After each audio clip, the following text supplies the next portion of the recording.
Hey, here we Hey! are. Um, 80. Welcome to Fate Script Presents Echoes of Divinity. I'm going to start off by acknowledging my stress rash. That is a stress rash of love.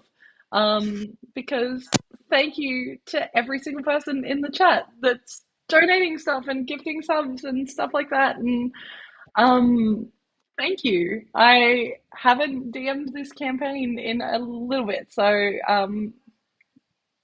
yeah, this is embarrassing. I can hear Ben Hey. struggling with the volume in the other room because he's accidentally turned on the stream with sound. Um, Oh no.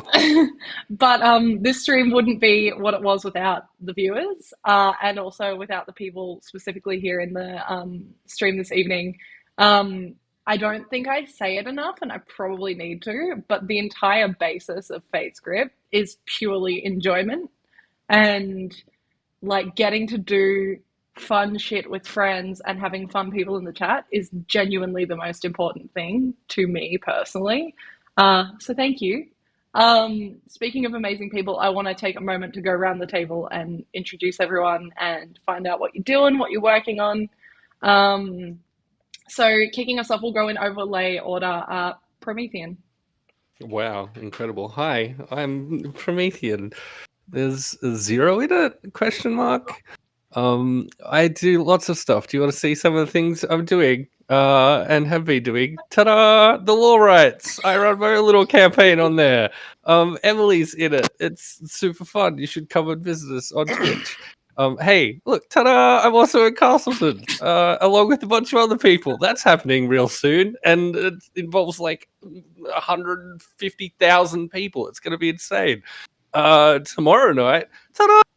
Check out Peoples and Dragons. You'll see us doing Radiant Shadows in like book 2. It's a whole new kind of thing. We're an official D&D party now. It's going to be fun.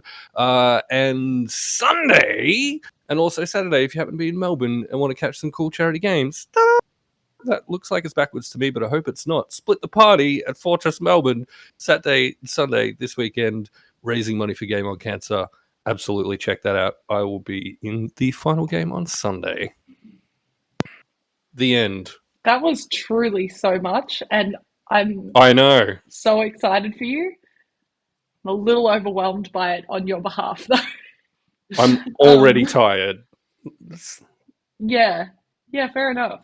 Speaking of overwhelmed, I'm going to hand over to the next person in the overlay, D20.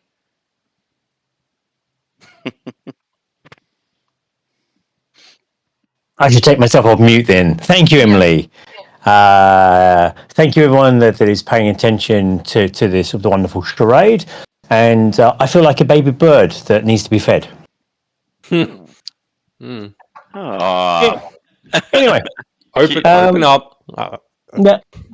D20, I'd like you to just take a moment as well to appreciate the little quote that comes up when we exclamation point your name. I'm unable to use the internet, Emily, so perhaps someone could help me with that. Yeah, it's been maybe. too long, I think. Yeah, there we go. Again, by the grace of some remarkably lovely people, occasionally I get allowed onto the internet, but most of the time I'm not on it. So I'm going to hand over to the incredible Tammy.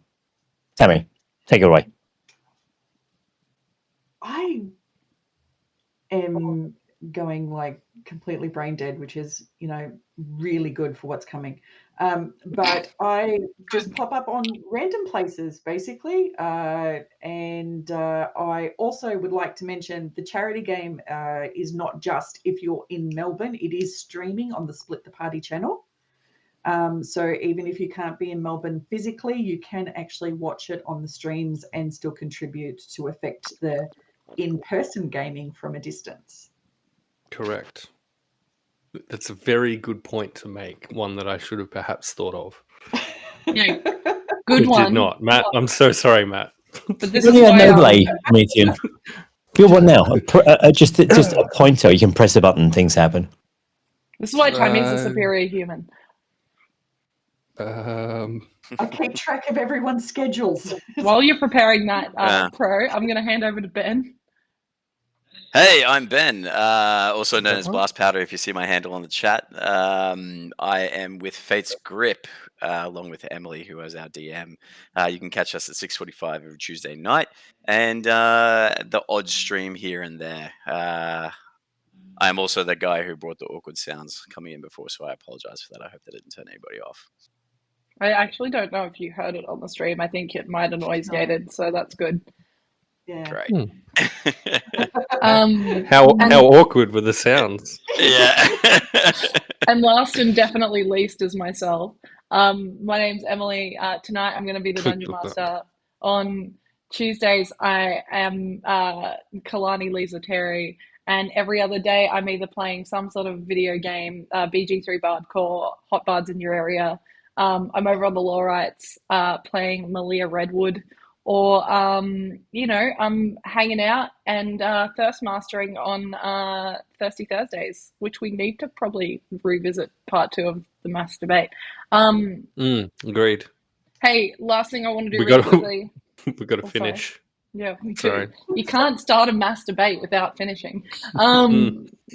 Hey, before we recap though, I do want to take one more moment to really quickly shout out everyone that did do something at the start of the chat. Tammy, thank you for your subscription. Saz, thank you for your subscription. Tammy, thank you for gifting 5 subs. Salt, thank you for your sub. Ham, thank you for the 10 subs. And I know we had some bits in there from Saz the Meeple, Promethean. I know Salt jumped in there and did some bits as well. It is very much appreciated. I love you all very much. Yeah. Hey, should we play some D&D? What? Yeah. Okay.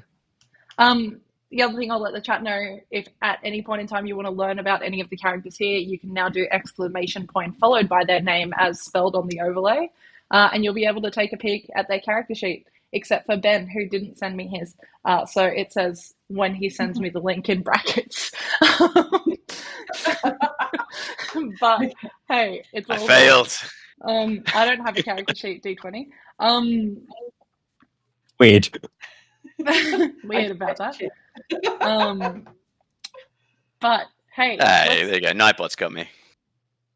Yeah, you still don't have a character sheet in there. All right. You don't need it. Yeah, fair enough. From this point onwards, it's not gobby. Anyway, let's recap, shall we? Yeah. Yes. It's been some time. And where we left off, for some time now, you have been traveling towards Maluhia. You've made your way through Kaivala, and you spent some time at the Lazy Trout. After a confrontation between Velendar and Tybella in the night, revealing some connections to Velendar's past, the party all took a well-deserved long rest. The following morning, you all gathered in for breakfast at the Lazy Trout, where some interesting conversations followed, including some interrogations, particularly towards Jonan about where his sister was the night before. Astrid and Jonan, along with their companion Tybella, offered to accompany you into Maluhia, but not all of them were sure you wanted them there. It was then revealed by Velendar to the party that Tybella had come to visit him in the night. Scarlet didn't take too kindly to that, threatening Tybella, who very quickly charmed Scarlet into temporary submission. Tybella decided against traveling with the party, took her coin, and took her leave. After some time passed, you decided to check on Grommy, who, you picked up earlier on your travels. He is super proud of his invisibility cloak, which is definitely an invisibility cloak, who has since finally awoken from his slumber as well. A little tired, but seems to be okay thus far. As you all packed your belongings for your final day of travel, hopefully, you crossed to the border into Maluhia, feeling hopeful, for your quest for the Thornberry. I'll have you know, Velendar feels only misery, sorrow, pain, and ruin on any given day. Yeah, There are strong feelings. That'll keep you That- motivated. that check that. There is no Grommy character sheet, okay? I'm sorry. It's just not there. And even if it was, you wouldn't get it. He's got a +1 stick. Leave him alone. He has a +1 stick and an invisibility cloak. That's his entire belongings. He's probably better equipped than us, Yeah. to be honest. With his +1 stick that rolls a d8 damage. Yeah, probably. Yeah. If only we had an artificer from the party to help get us better. But, you know, here's Hey. hoping to the next PC that joins. I'm here for the people. Which serve people? The people. All the people, other people. Hey, speaking of the people, as you're all riding on this cart, would you like to remind everyone who is watching where you're all sitting and what you may be doing as you're finally passing through this border? We were in the cart, weren't we? You were. Absolutely. Marcus, I believe, is the default driver of the cart currently.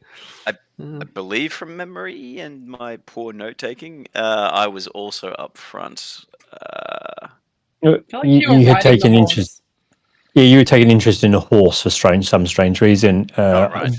Velendar was convalescing in his silken pajamas in the back, and I think our actual useful party member was currently Scarlet was guiding us with wisdom and direction and get on with it, you idiots.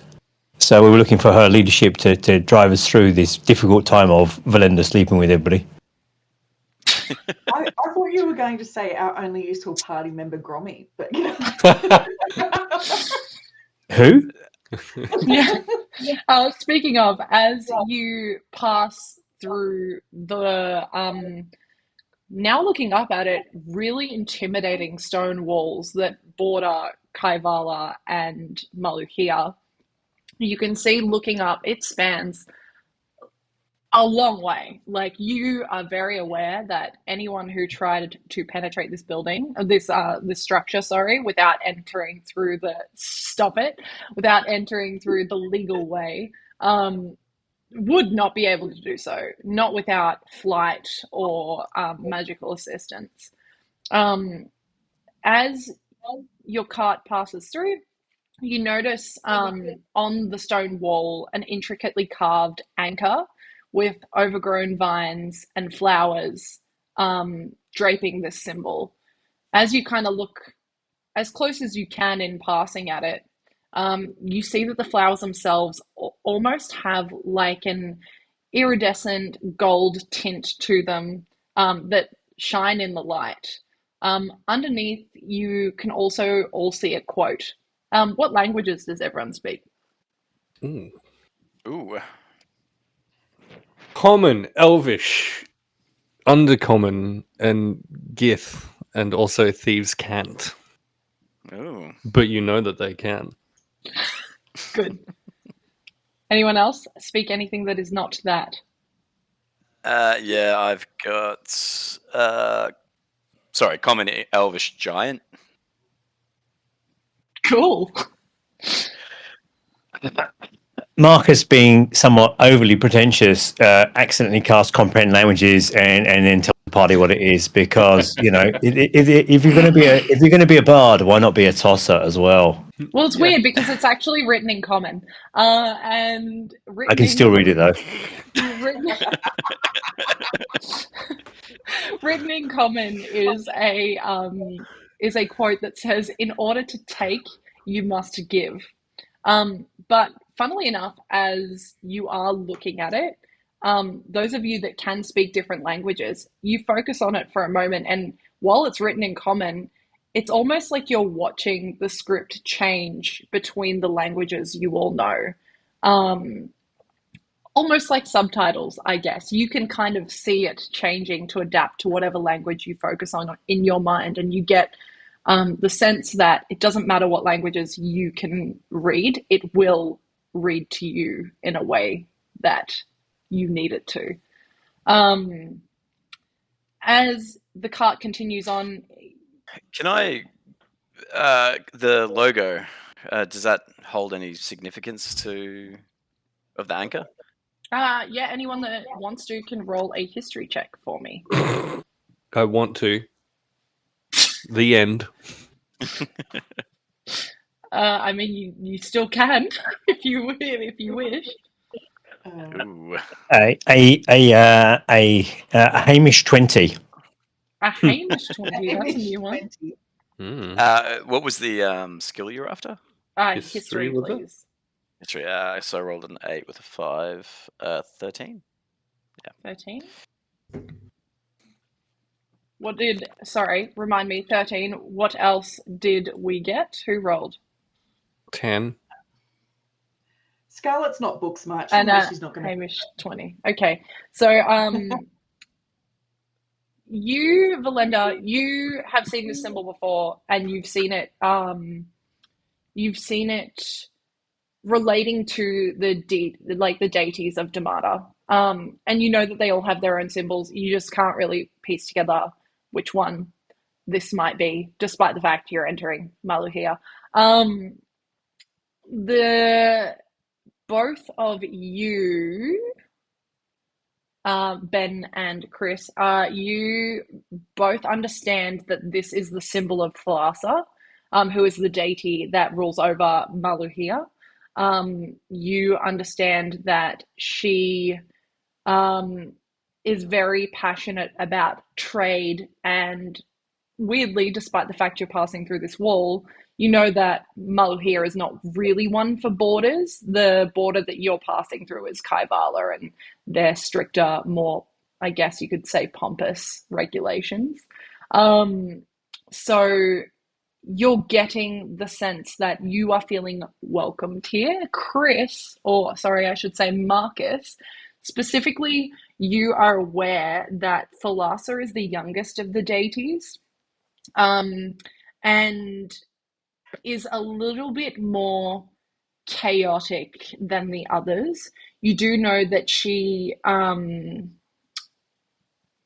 is most passionate about trade, nature, and a little bit of trickery as well. People that live in Maluhia are very free-spirited, tend to be open-minded, and like I said earlier, like not one for borders or protective territories or anything like that. Can I confirm? You said the anchor is a symbol of just Maluhia, was it, or? It is for Maluhia, but specifically for the deity that rules over Maluhia, which is Thalassa. I didn't catch that part, I think. Marcus relates that to the rest of the party in a slightly pompous, overly compensating way, and ends in a flourish. Maluhia. Oh, you're The welcome. walls are not really walls. They're really a symbol of welcoming terror. That's why they're so tall and so thick. They're really quite marvellous. And if you need to nip around for a pee, there's all these great places to do that. Onward. So what are you doing with the horse? The only other thing that you would know, Marcus, is that Maluhia speaks a lot about, Thalassa specifically has been the deity that people speak of. You know for a fact that in the history of Damata, these deities did once walk this plane of existence, and were living amongst the people.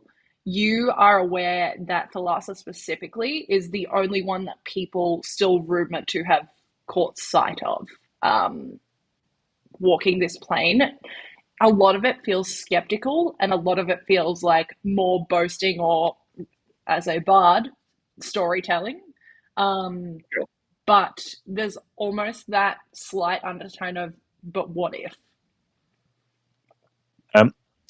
Marcus relays part of that, but at the end of it is like, and to be clear, I've actually seen the goddess. She visited me in visions. Can I get anyone Couldn't- that wishes to make an insight check? Marcus, you can make a deception check for me, please. Sure. I gave myself guidance. Sod you all.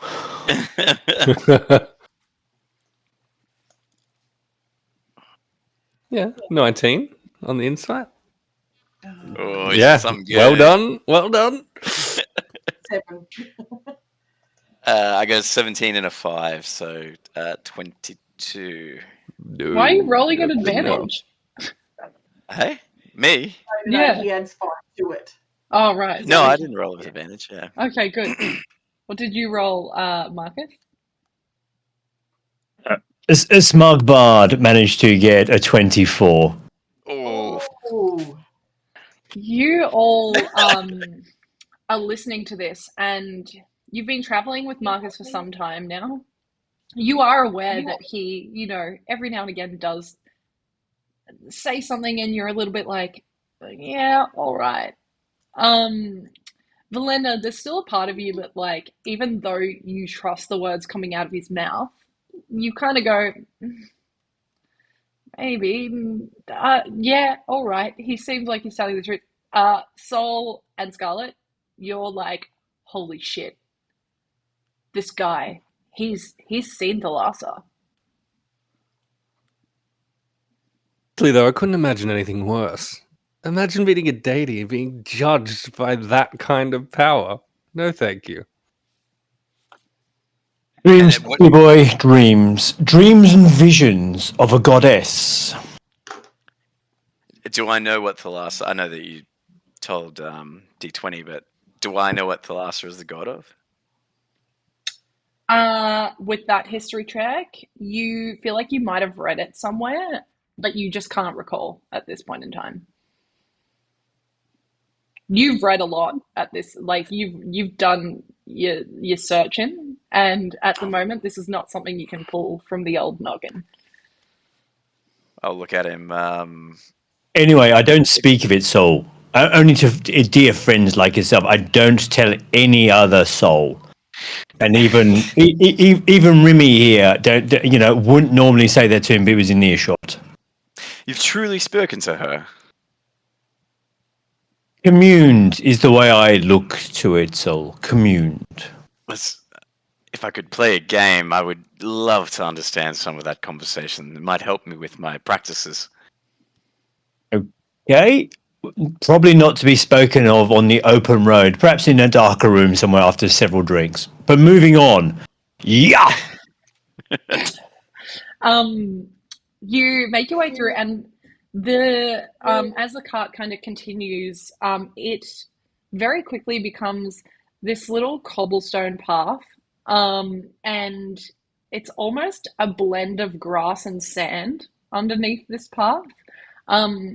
It takes you a moment, but you realize as well the temperament in the air has changed significantly. It feels a lot warmer of a climate here. And as you look up, the sun is super bright. You have not seen the sun like this in some time.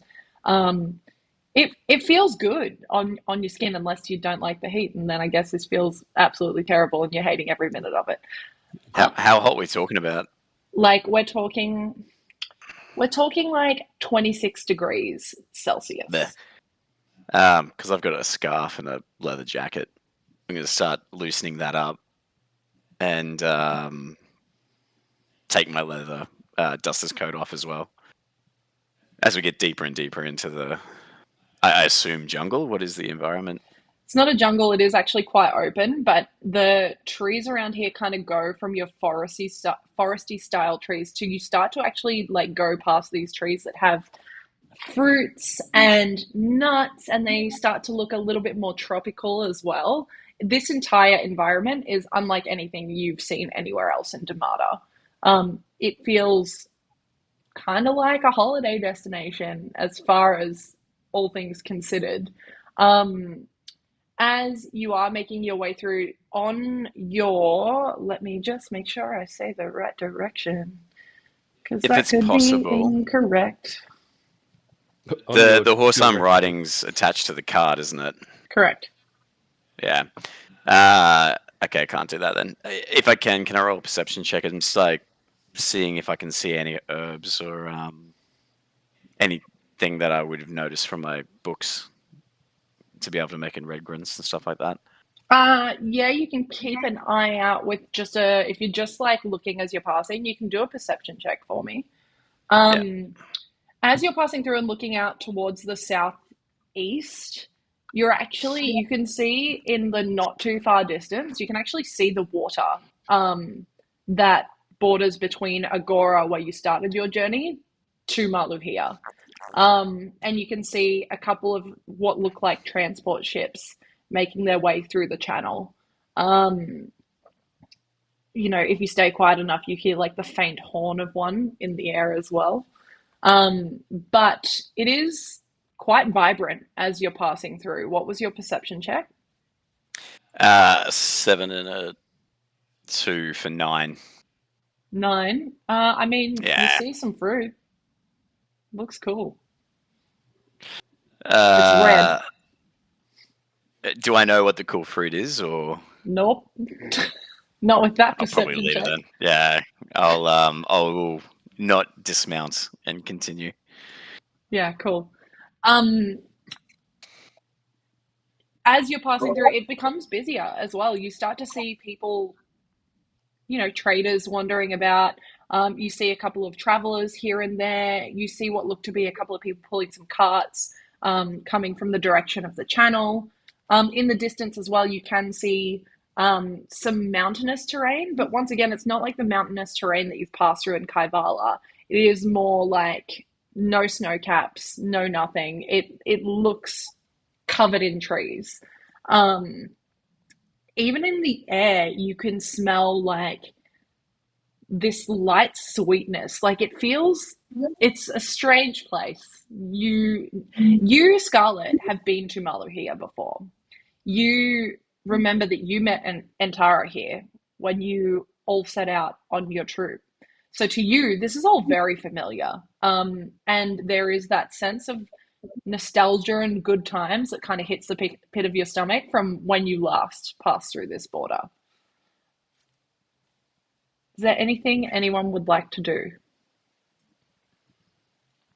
Velendar would be keeping an eye out for any kind of signage or indication of thieves' camp being used for soliciting or selling the kind of drugs that we're here for. But he'll struggle with that because of his sunlight sensitivity in this God's forsaken, very bright place. Forgot about that. That sucks for you. Yeah. Somewhat. Yeah, you can make me a perception roll as well. Sure. Well, that doesn't bode well already. 12. A 12. Disadvantage. You can't pick up on anything in Thieves' Can't, or anything like that, but you do see a signpost. You're all very aware that Damata's a little bit strange in the grand scheme of things in terms of suburbs and city names and that sort of thing. There is a capital city, and then everywhere else is just part of the region. It's not all individually named. It's not like other universes you might have read about in books. So the only signage you can really see is signage towards Eladria itself, which is, as you all know, the capital city of Maluhia. It looks like you can see it is pointing to the west, direct west of you. Okay. You also are aware that that is the most heavily populated area in Maluhia, so if you were looking to talk to anyone, that would probably be the direction you would go.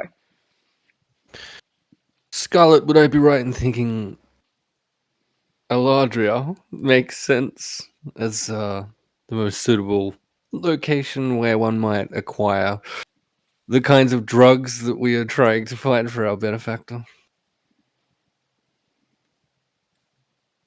Okay, so we're talking to me now? Only as long as that attitude doesn't persist. Let's not go over this again. We're here for a job. whatever. Yes. Yes, that would be where you would go for things like that.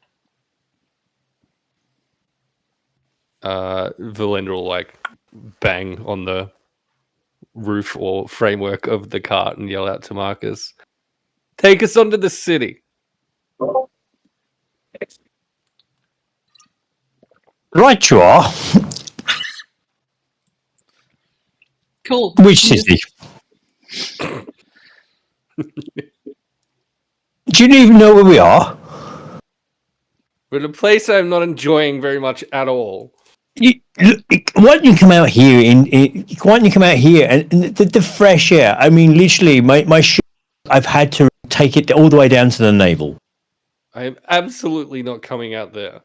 If I was to do so, I'd need some kind of comically large hat or something, and I have no interest in that at all. Melinda, you feel a tug. Velendar, it's Are you glorious still out here. you still wearing your robe? You still wearing your silk robe, or did you put clothing on? Of Velendar. Oh no, Yeah. he'll be decked out in full like assassin leathers Oh yeah, cool. Okay. for the trip, and he's not removing them at all.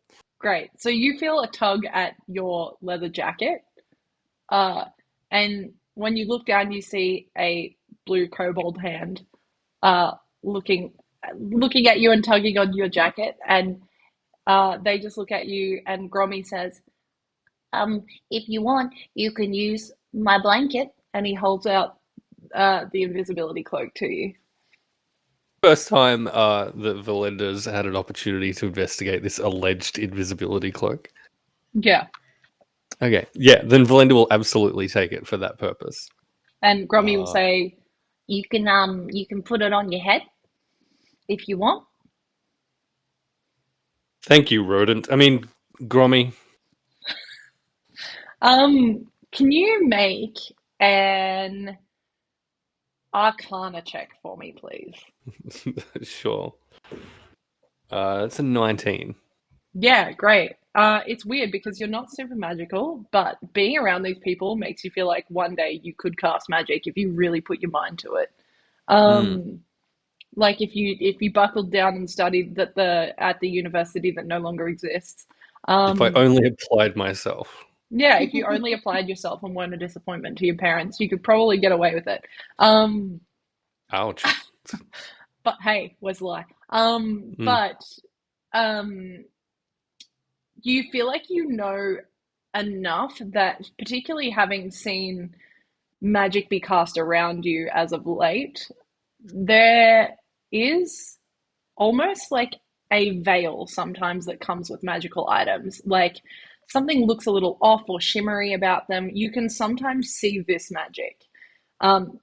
This cloak, it looks like a blanket that was found in the dirt. It doesn't seem to give off any notable arcane energy whatsoever. You also know that Grommy has been carrying this around, notably also being unconscious for most of your travels, but he's never once been invisible. Fair. Velendar will keep the blanket because it's a useful addition to his pile of stuff to disguise himself with if he needs to be sneaking around. Yeah, great, cool. So you can add one torn, dirty blanket to your inventory. I will. Grommy looks so chuffed. Anyone that can see Grommy can see how happy he looks that Velendar has taken this blanket. There is like a sense of pride, like he's puffing out his chest a little bit. He feels good about it, and you can all sense that coming off of him.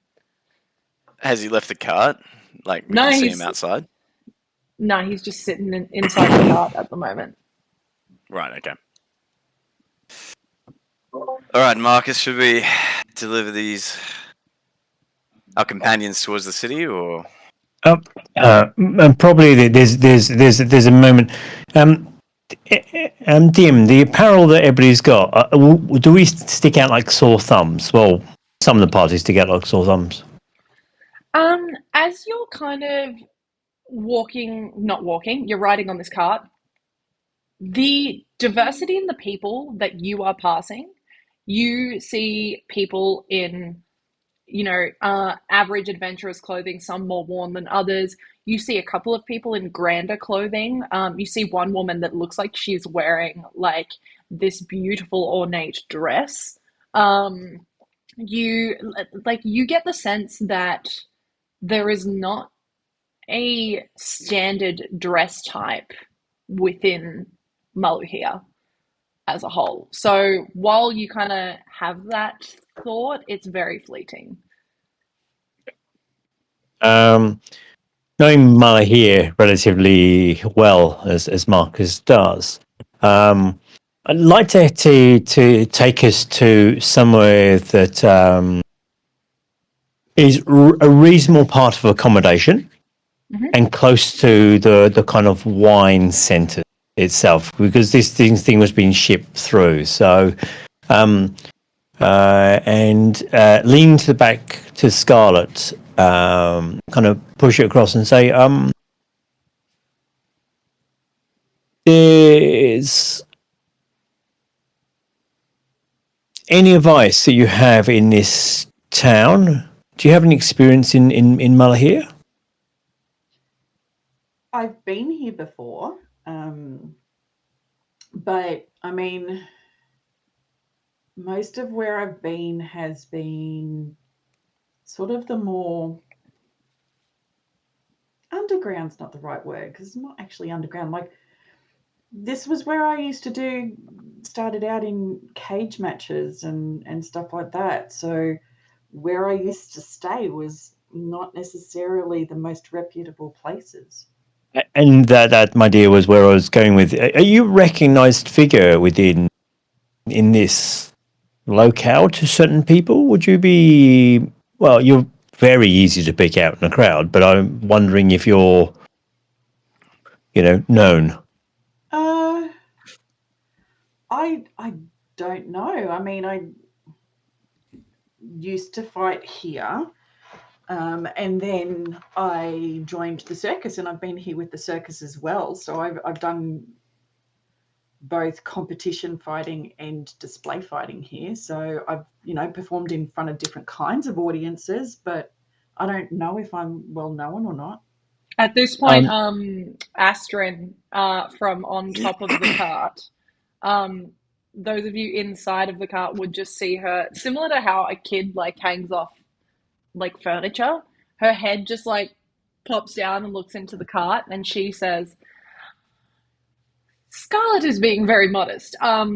She is quite well known within at least the fighting scene and the underground entertainment scene. Those taverns that put on these evenings, they will all know who she is.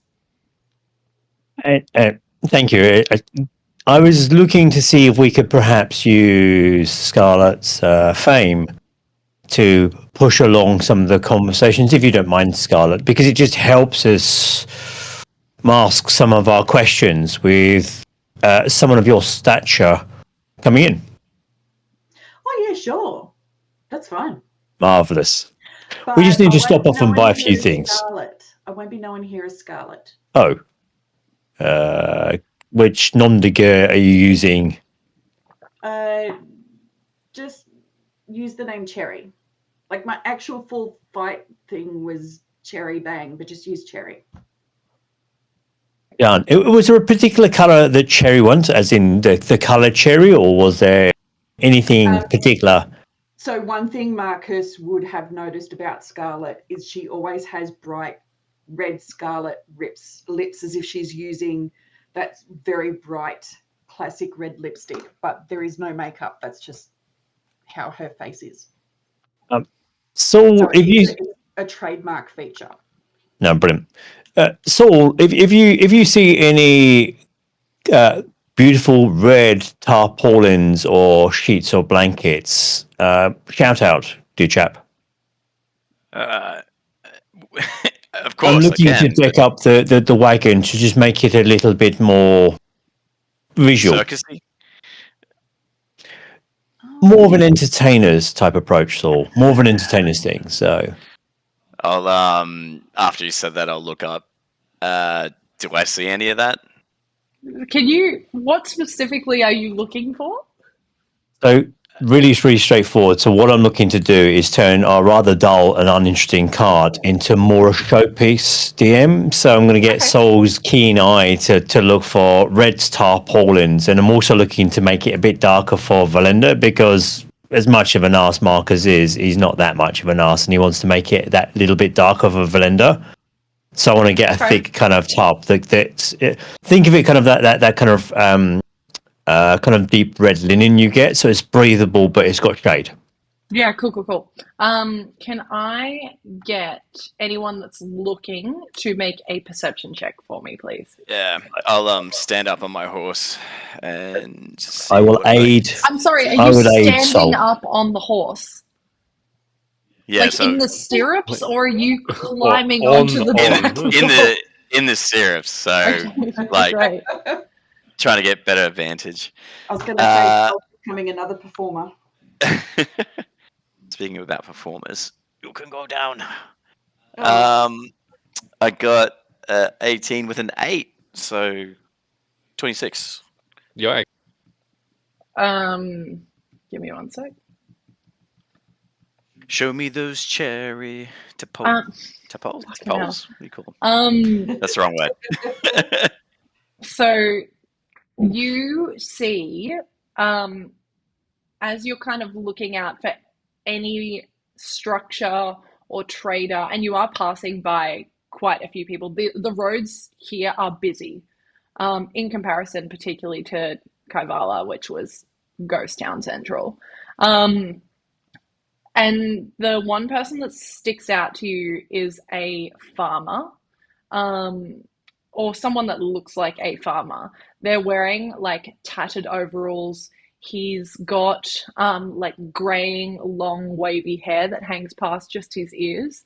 And he has a small cart that looks like it has various fabrics and paints and parchment that he's pushing along.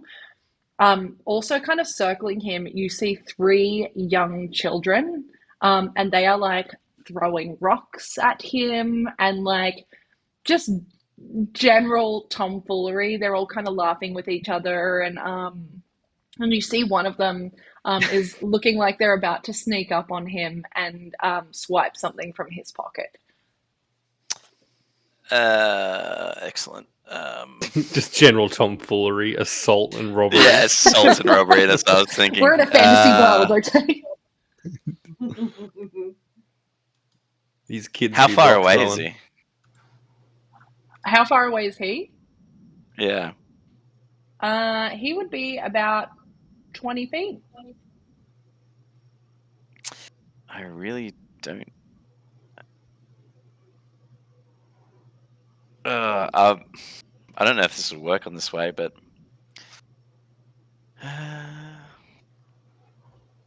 maybe come back to me.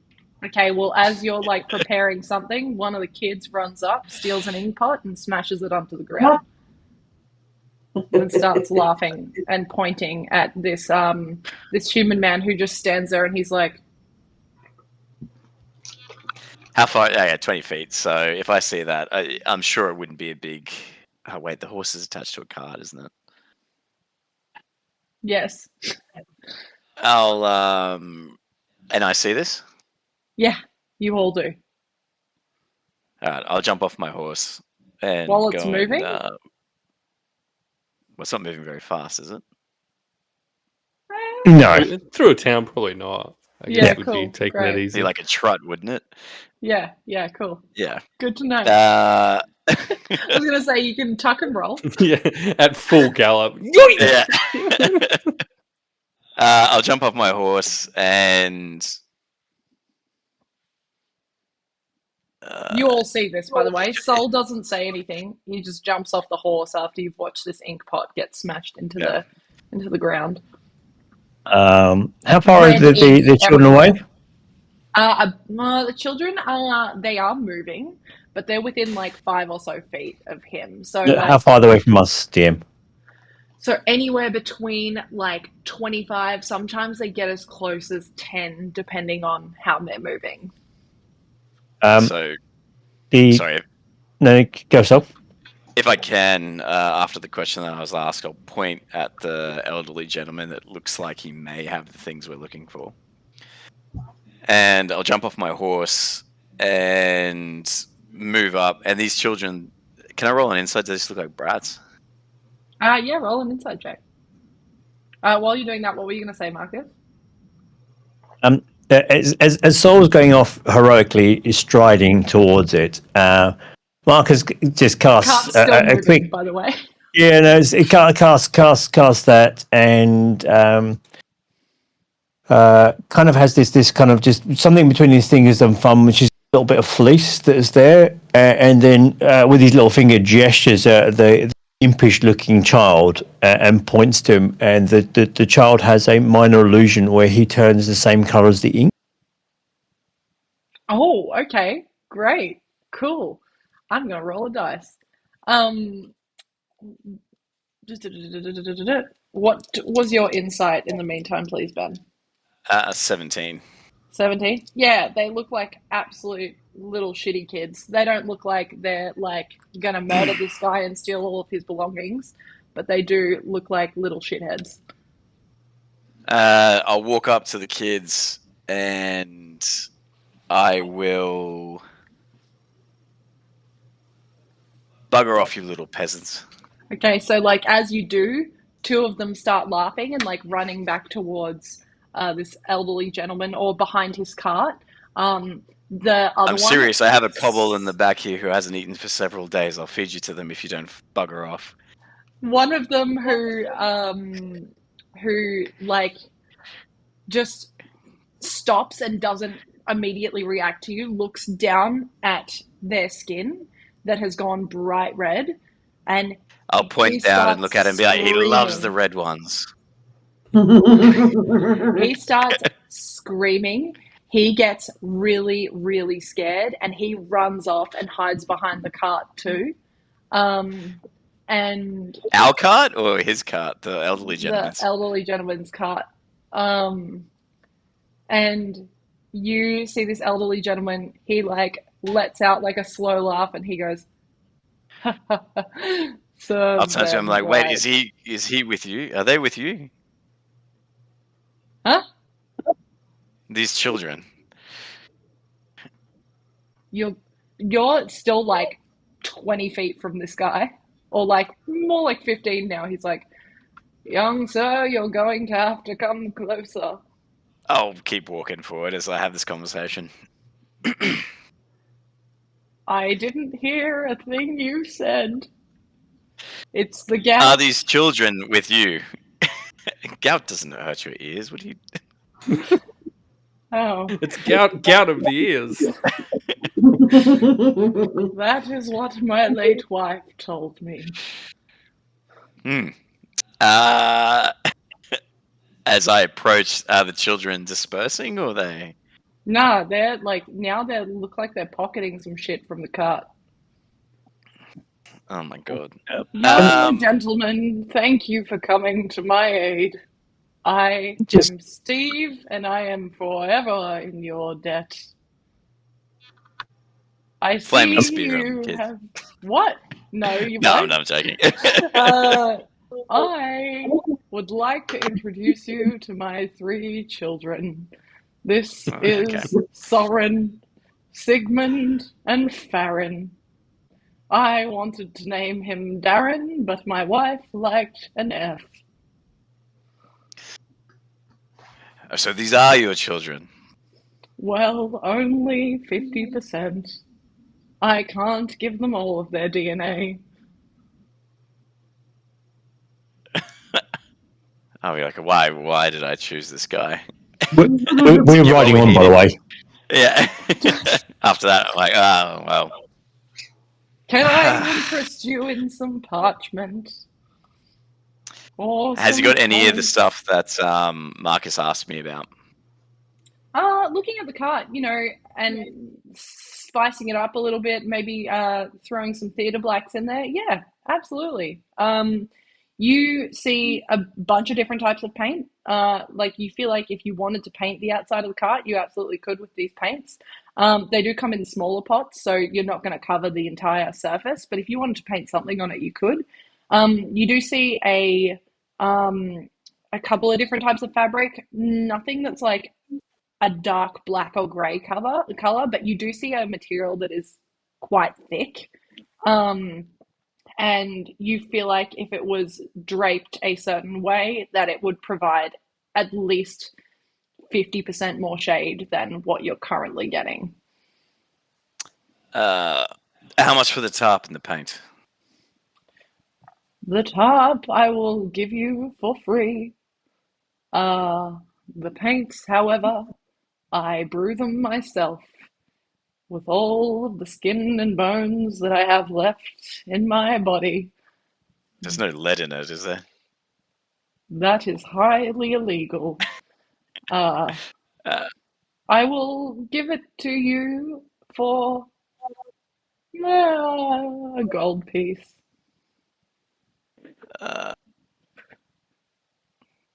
What color paint would you like?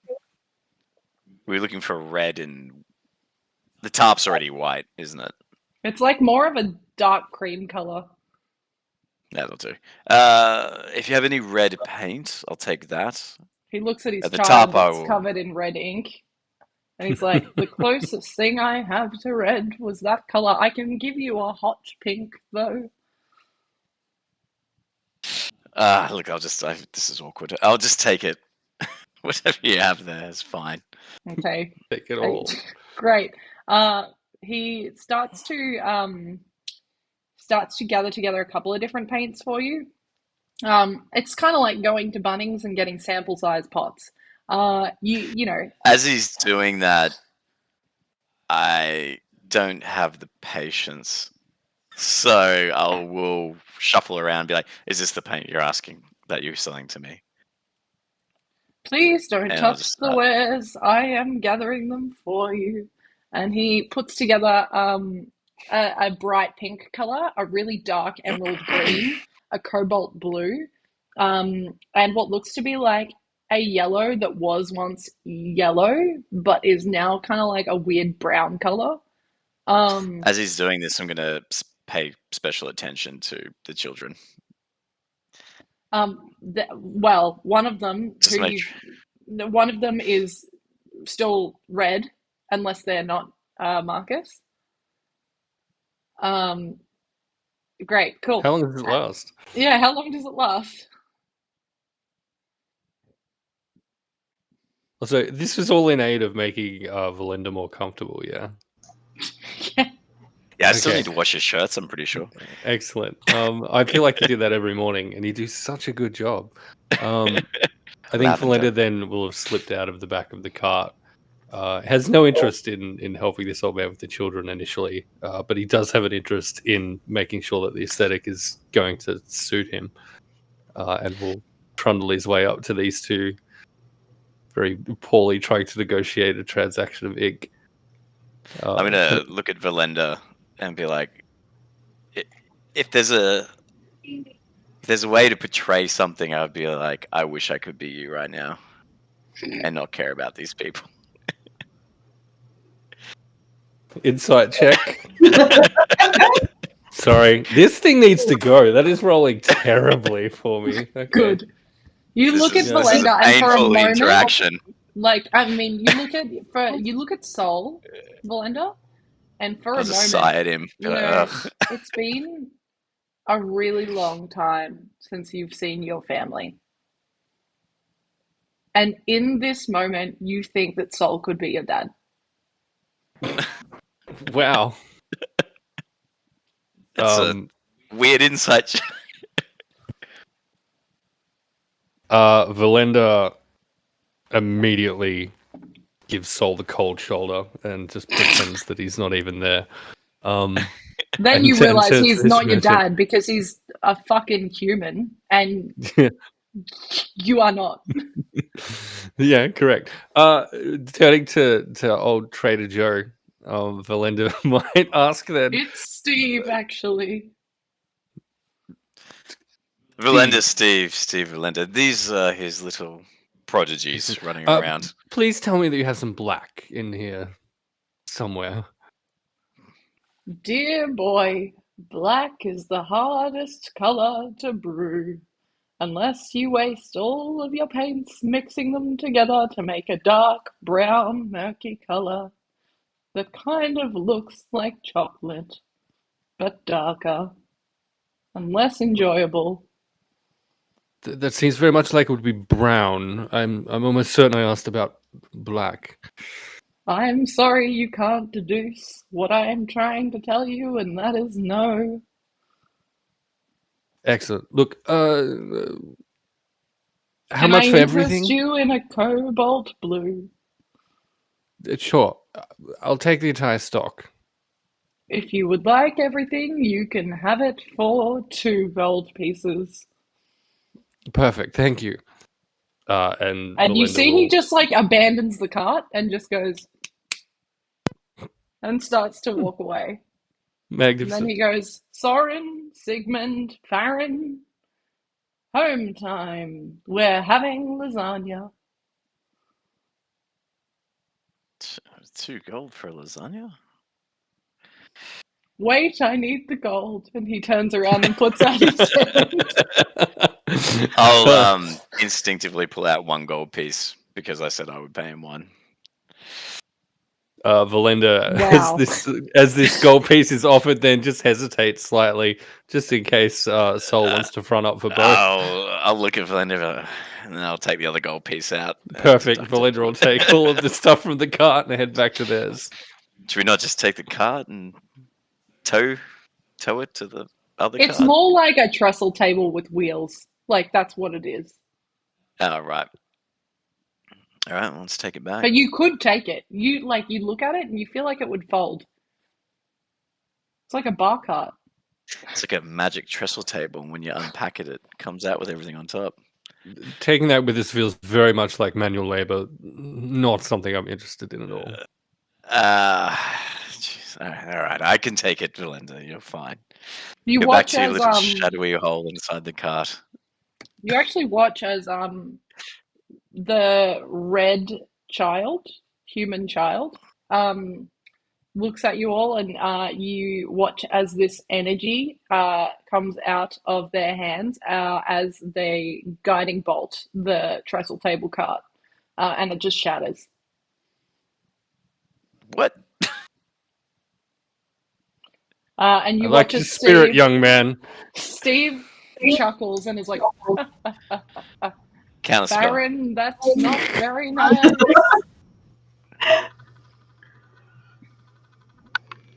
And they continue on their way. They look happy. A very cohesive family. As the two return, Marcus is finished talking about all the grifters that are in this place and how they rip off like just curious tourists that come in by just taking large amounts of gold off them. I mean, you're back. Hopefully that was like 2 silver pieces at best. You're saying that's us? Yes. Well, maybe times that by a lot. Okay, so there's going to be a moment where your generosity and goes that way, and our goal goes this way. So, just when it comes to negotiations, I think probably either Velendar, Grommy, Scarlet, or the horse probably should go first. And if you're our backup of the backups, because your generosity is just too much for humanity. Marcus, I really don't think you should be the one lecturing on inappropriate negotiation tactics. I believe I can. And again, allow me to explain my proximity to people that understand commerce, Velendar. Blah, blah, blah, blah, blah. And this goes on for about 2 minutes as he goes off on a bit, not really paying attention to it and just waving a lot in the air. Scarlet, was there a particular location that you used to enjoy going to that we could frequent? Do you mean to stay or? Yes, that's me being pompous again. Yes, can we? Somewhere you'd like to stay? Okay, Emily, where did she used to stay? Great question. You are aware of, in the time that you did travel, that everything, the center of everything was Eladria. You are aware that not just within the town itself, there is fishing town on the borders as well. Um, and a lot of the trade comes out of the ports there. For you specifically, there was a tavern that you used to meet up with in Eladria that was just on kind of the outskirts. And in Maluhia is not by any means, there are not like slum towns or anything that feels dirty, or it is a prim proper but relaxed in nature area. Um, but the closest thing that you can get to underground fighting scene from the outside looking in would be just on the border of Eladria. And you know that that tavern changes its name once every year to keep it funky fresh, because why not? The last you recall, it was called the Raven's Nook. So I think it's still called the Raven's Nook. It goes through an identity change, much like, people change their hair and how they look and stuff like that. But I know where it is, if that's where you want to go to. But like I said, I came here for very different reasons than, having a holiday, shall we say. Anyone have objections going to one of Cherry's former haunts? None After whatsoever. that interaction, no. You hear Jonan also from the rooftop say, I don't know what it's called anymore, but it's worthwhile a visit. Well, that's 3 votes for yes and a number of confusions for let's go there. So, yeah! And I move from slightly stumbling pace to brisk walking pace with our overladen cart. Yeah, cool. As you, that sounds like tax evasion. Wow.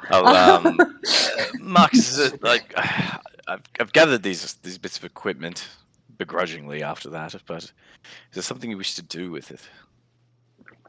Well, I'll tell you what, Sol. You take the reins and actually don't take the reins. We'll wait till we get to Cherry's new locale, and then I'll make it a bit more fabulous. All right. I like Fabulous. fabulous.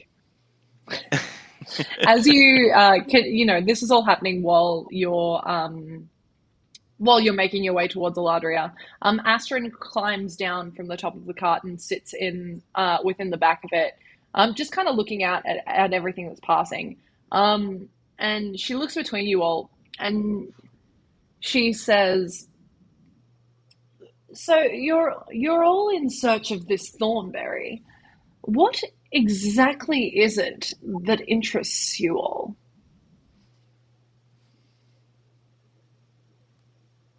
Don't all speak at once. Do we know?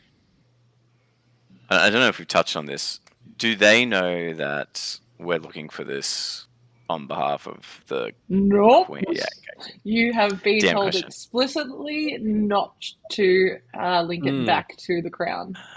Before I say anything, Yeah, so you've done so well already.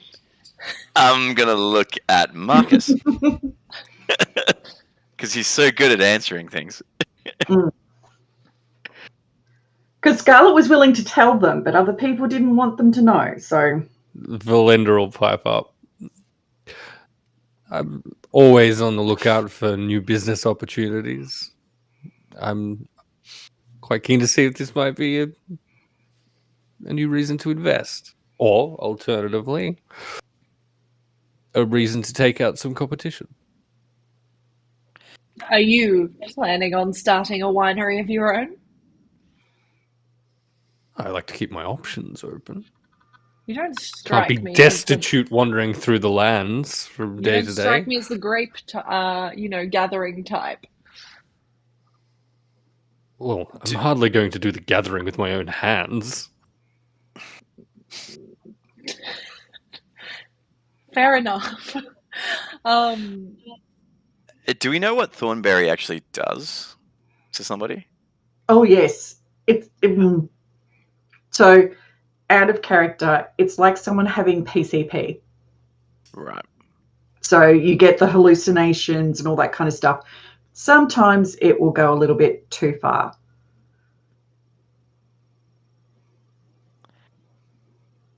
Yeah, I won't answer. It enhances your abilities too from memory, doesn't it? It has, and you all remember this because previously you did learn this, it is said to be almost prophetic in nature. Like it can induce what is considered potentially a prophecy. That is the claims, at least, that have been made. Have we, in its stories, heard of anybody that may have been like, oh, I've prophesied this and it's actually come true? Everything you've learnt has been from your contact. And so you haven't uncovered anything in books or anything like that. To you as well, like you all remember hearing that it is a recent thing. It has popped up seemingly kind of out of nowhere and very quickly, and that is what is concerning the crown at the moment, is that in a society of non-magic, something that is magical crossing its borders is scary.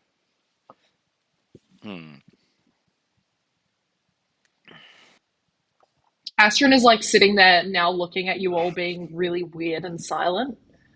Ashton, you know that I dabble in alchemy. For me, it's just something that I wish to learn a little bit more about. Everything, like a snake venom, you can also extract something to become an antidote. I'm So you more believe it's here poisonous? not necessarily. I'm interested in the applications of it. I don't know. Have you ever experienced it before? No, but I'm very keen to. Well, then perhaps we should try and find a way to gather some. Hopefully, that's what we're doing. So when we find it, I presume some of us may be curious. Are we actually obtaining some for our own purposes? I must admit, a good way to understand a medicinal ingredient is to partake in it in certain degrees. Cool. Do you want me to be your test subject? I think I've already taken a bit of too much from you already. Again, I've got that blood of yours I need to check out when I have the ability to.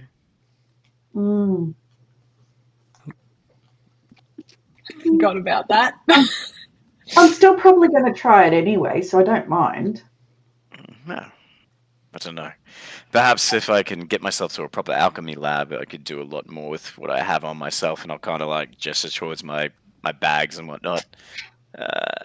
Being somewhere for a longer period of time to test the stuff would be nice, but we have to find the ingredients first, so that's our priority. What exactly does a proper alchemy lab entail?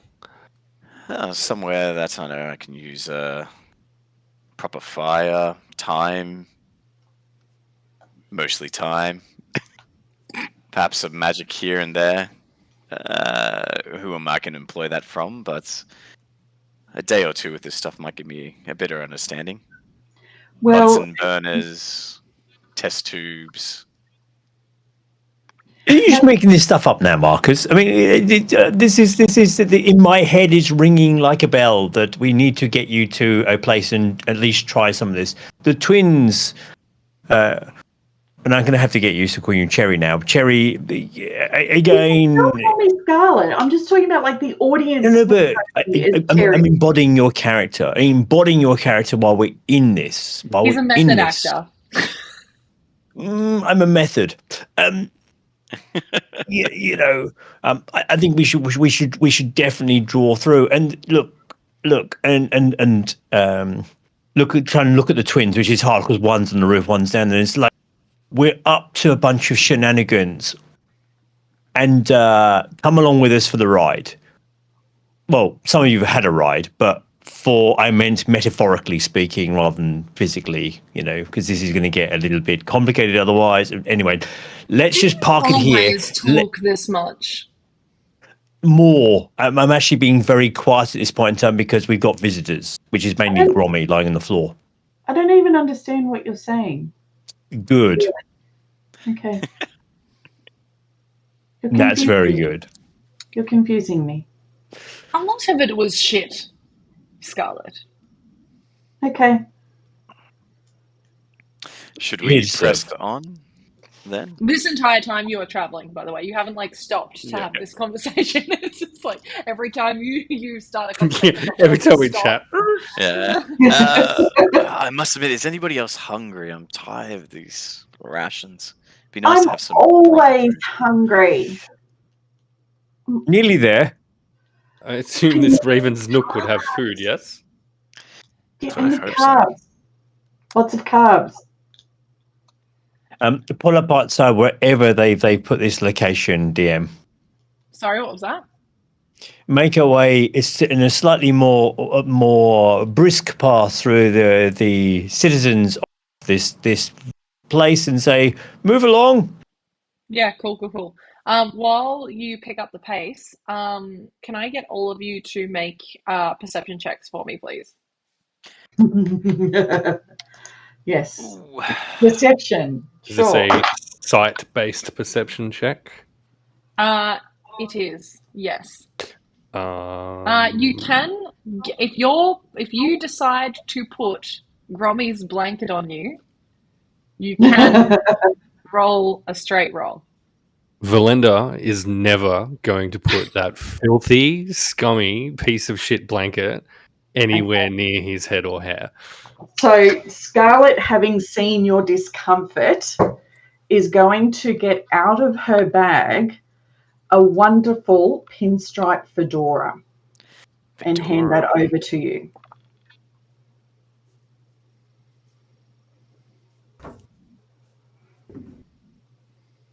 Excellent. Velendar seems to absolutely love this fedora and immediately dons it then. Well, because it is black, obviously, so it goes with the rest of your stuff. Yeah. Thank you, Scarlet. It was much better than the original. If that's, I'm just going to roll a d10 and at disadvantage and see how much less attractive you are with the hat. It's a fedora. It's automatically like -5. That's a 1. Right? That's a 1 at disadvantage. Velendar won't be aware of this until he sees himself in a mirror. Surely I don't know what you're talking about. It's hot when she wears it, but she has the rest of the ensemble to go with it, so, Fedoras are great. What are you talking about? Yeah. +5 in my opinion. Good God. Okay, can I get everyone's rolls, please? Yeah, I didn't do too good. 8. Cool. 12. 12? Yep. 17. Great. 14. Cool.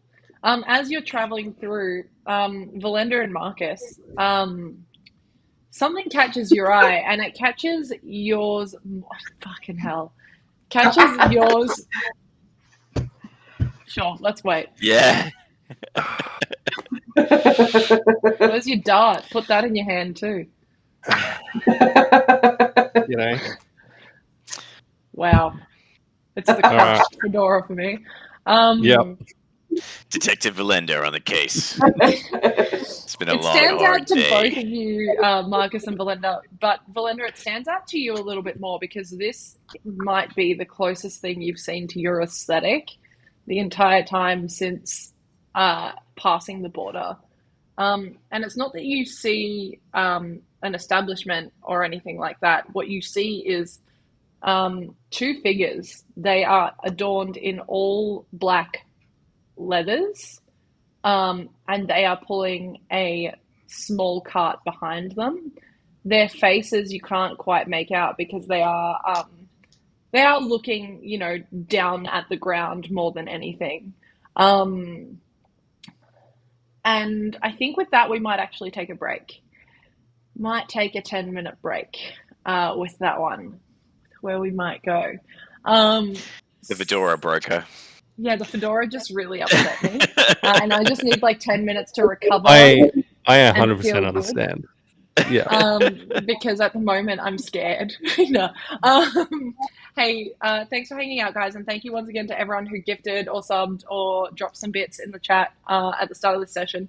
We will be back in 10 minutes to figure out who these two figures are that are, little edgelords like Velendar. Until then. Besties. Sure. Until then.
Oh no! I actually Probably for the was best. Like, no, the sound wave comes like down. Holy shit! Yeah. Hey, Amazing. welcome back. I Hey, hi. accidentally knocked us back in the middle of a chat. Yeah, cool. I'm glad the microphones are muted.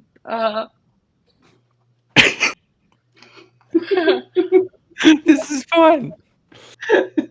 Yeah. It's All right. fine. Everything Deep is breath. fine. We got this. Yep. Great.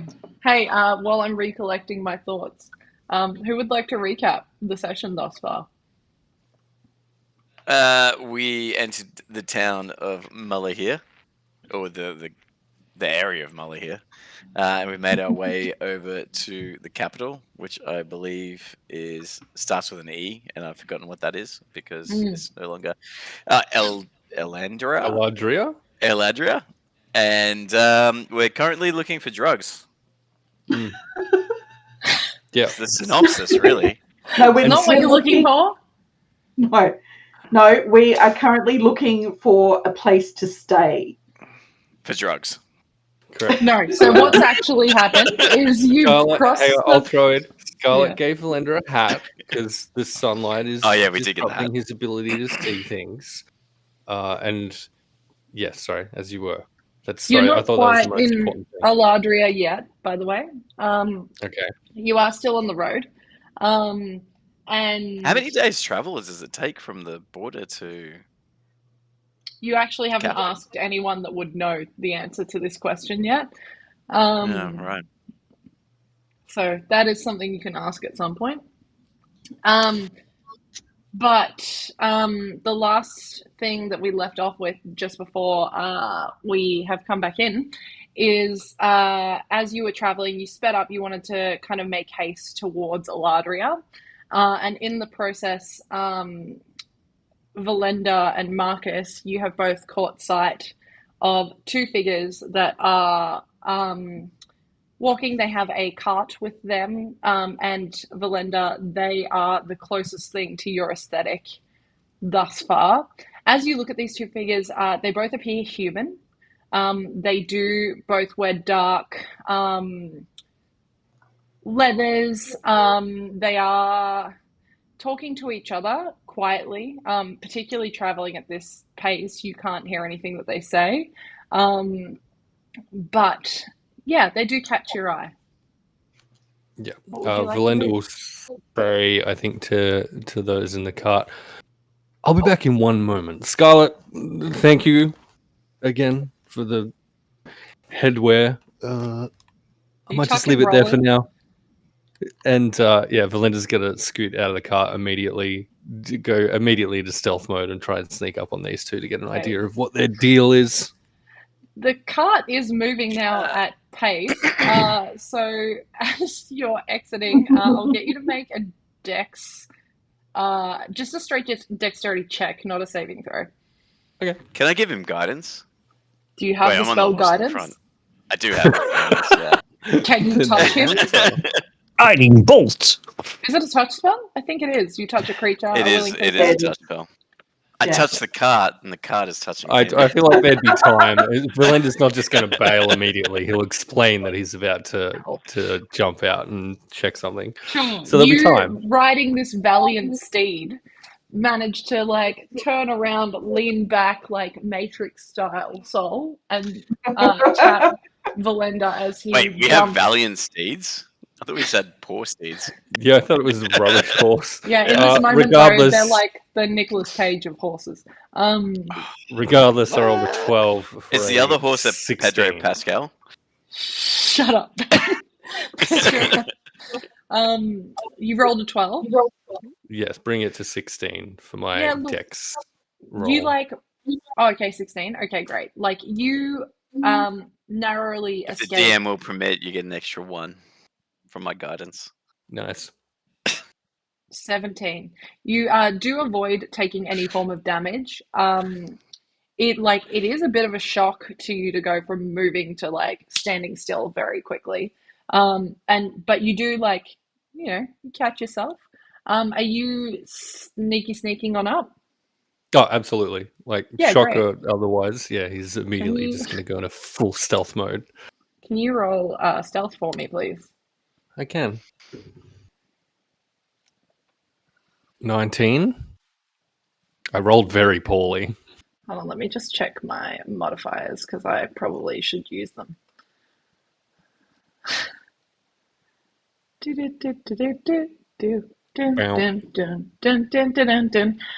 Okay, great.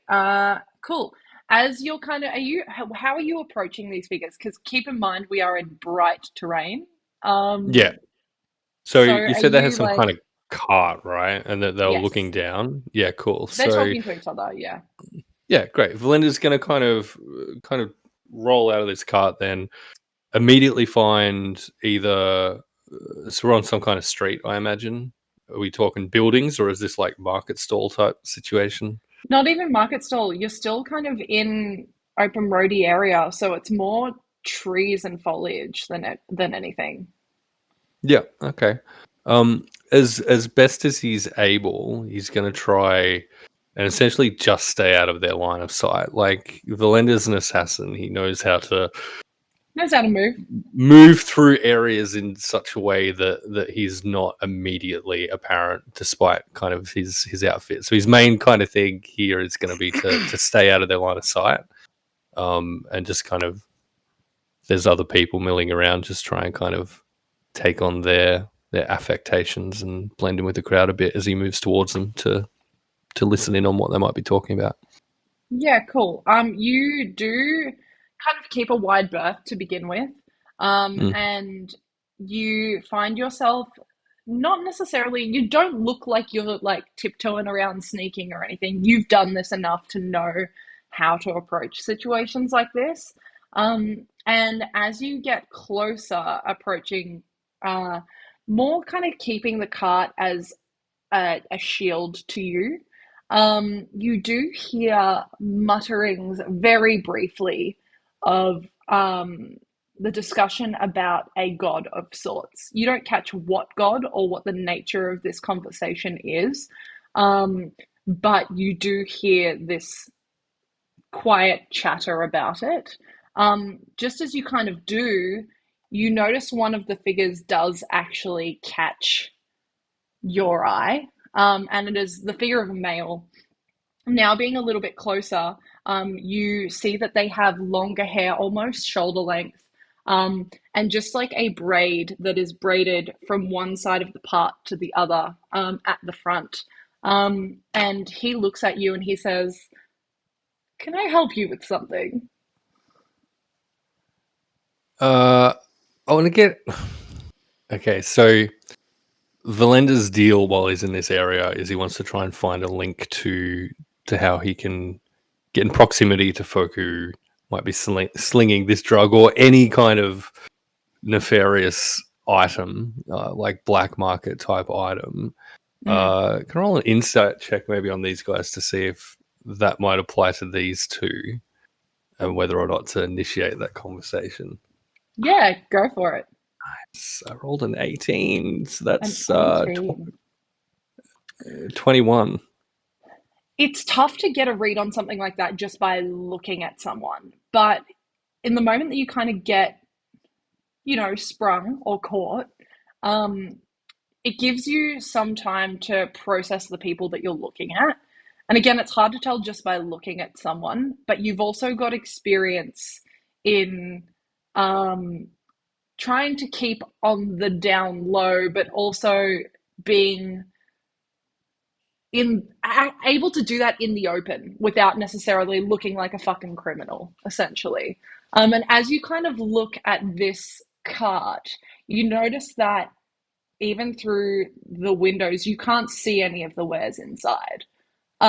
It looks like there are curtains drawn specifically to keep people from being nosy like yourself.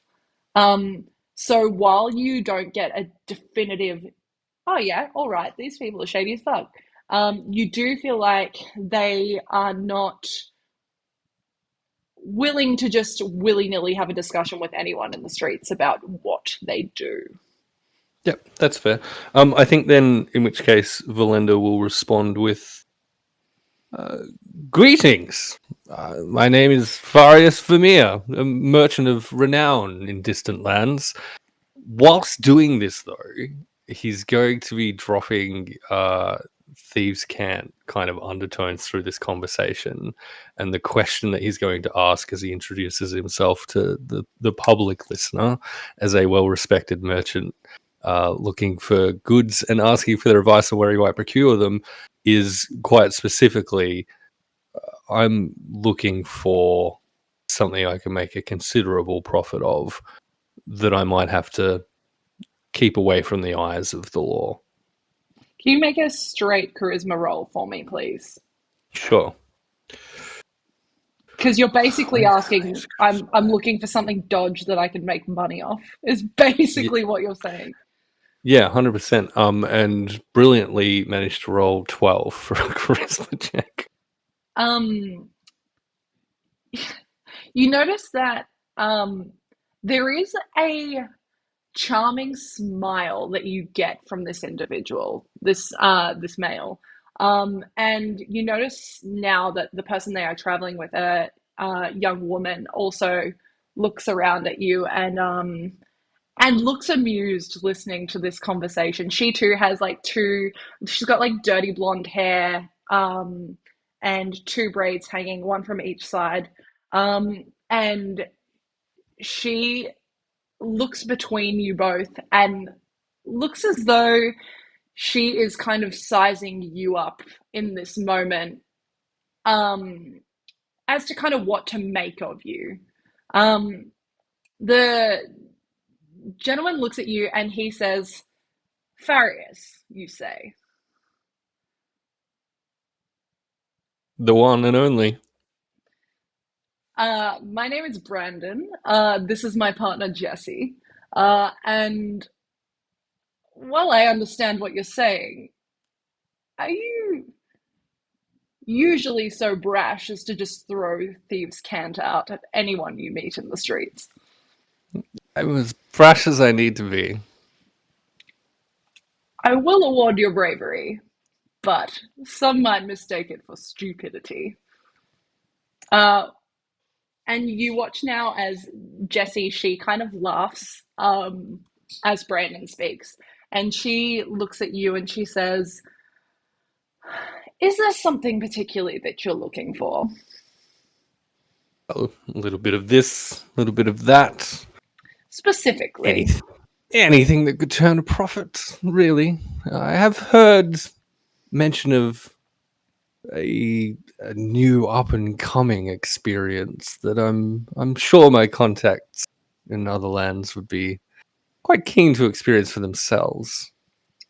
You and most people traveling in this direction currently, she says. The Thornberry is widely known now at this point in time. I don't have any, and we don't carry it, if that's what you're please. asking. I would never lower myself to acquiring any for myself. I'm merely in search of... Also? Indeed. I'm merely in search of contacts that might be able to facilitate the movement of such goods. Brandon looks at you in this moment and says, where are you trying to move something to? Supply and demand, you know.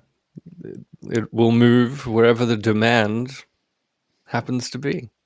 And are you based in Maluhia, or where do you call home? This is, in fact, my very first time in these wonderful lands. Are you lying? Are you lying about this being wonderful? Yeah, like he's probably visibly uncomfortable at the heat in the leathers and the sunshine in his poor, sweet little drow face. Brandon looks at you and says, admittedly, it's not the most comfortable place, but it is the best to acquire goods from. Here and Accendus, if that's what you're looking for. Accendus is indeed on my list of travel plans. But for now, I find myself here. The good news is you're heading in the correct direction for the Thornberry. It's right by the border of Eladria, so you will find it. Is there a particular name that might be associated with acquisition? As in the brewery specifically? Oh, it's a single location. Well, yes, that's why they're turning such a profit. It's quite disgusting, really. All of that profit in one place. You'd be looking for Sacred Wood Wines. But if you want my advice, skip the place entirely. The goods you are looking for, and he says this now and thieves can't, if you are looking for a particularly profitable type of ware, find yourself over to Accendus. You will make riches out of things that you would not imagine. Excellent. Velendar will offer a thanks to that with his goodbye. Oh, I see my transportation is getting away from me. I shall bid you adieu, and I certainly hope that we meet each other again soon. Jessie looks at you and she says, before you leave, a token of sorts. And she goes into the cart and she pulls out this small coin. It looks like currency, but when you look closer, instead of your typical currency symbols, you see the outline of a small raven. And she hands that to you and she says, if you are ever in search of wares, you can find us in Accendus. And she says this again in Thieves. I'm now very self-conscious. Thank you, chat. She says it in the Thieves language. And Thieves says, can't. we run a small emporium of sorts. It's called the Ravensridge Emporium. And I would really quickly like to shout out our friends Ravensridge Emporium because I have been talking to them for so long and I was like, I want you guys to be involved in this story. And so they get their entire storyline if you ever choose to explore it. So thank you so much to Ravensridge I'm Emporium. going to steal everything that these people own or create. It's going to be great. They have written everything about these characters and they have given me the licensing to do whatever I want with it. And I'm just really excited. So thank you so much to Jessie and thank you just for letting us use your names in general. Anyway, moving on. They give you that coin, and then they turn on their feet and they make their way back towards the direction that you've actually come from, back towards the border. Yeah, excellent. Velendar then will shimmy on back up towards the cart, catch up, jump back in. You do so quite easily if the cart ever stopped. Marcus, can you confirm or deny whether you stopped the cart?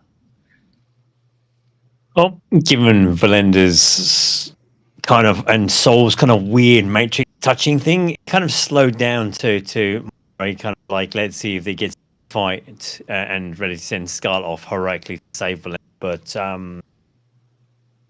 we were kind of watching that kind of slow motion thing. See if we get into fight. No. No.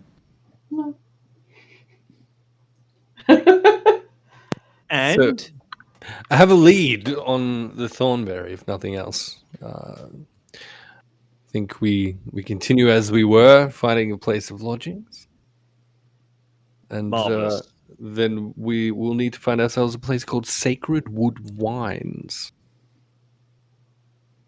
Sounds intriguing. Hey, Let's Scarlet, can you roll a history check for me, please? Oh, because she's really good at skills that require intelligence. Having said that, so history, you say? History with guidance. Well, I have a -2, so it's a 15. That's okay. You have heard briefly of Sacred Wood Wines. You haven't actually visited there yourself, but you are aware that it has been around for forever. Um, it is the staple winery of Maluhia. And you struggle in Eladria specifically to find somewhere that doesn't stock their wines. It does come at a bit of a pretty penny because it is good as fuck. You are aware that it is run by a couple that have been married for some time now, but you don't know too much more than that.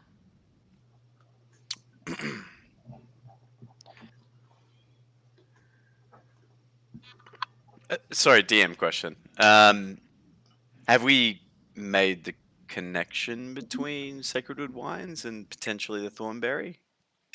Velendar has specifically. Yeah, Velendar was told. Right. Okay. Cool. I'll be waiting. I'll be on my horse, thinking about my paints and my tarpaulins and these stupid children I ran into before. We can always do a winery tour or something tomorrow, and I mean, they could even stock it where we're going to stay. Who knows? Apparently, these folk have something of a monopoly on the market. Well, their wines are pretty much stocked in every tavern. It would just be about getting the particular one.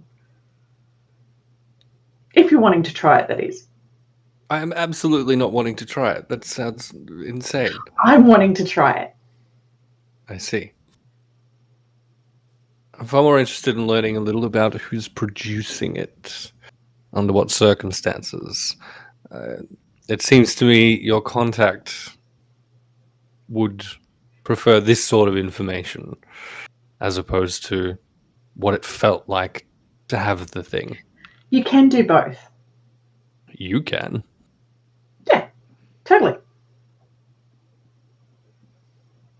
Is there anything else? I mean, sorry. their winery is open to the public for tours. I mean, maybe not the part that makes that stuff, but if you're wanting to know about who runs the winery and owns it and like research things, then, you know, we'll do a tour or something tomorrow.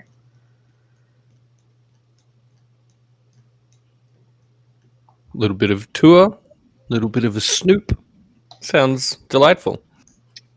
Jordan looks at you all in this moment and says, "Did you learn anything else, or?"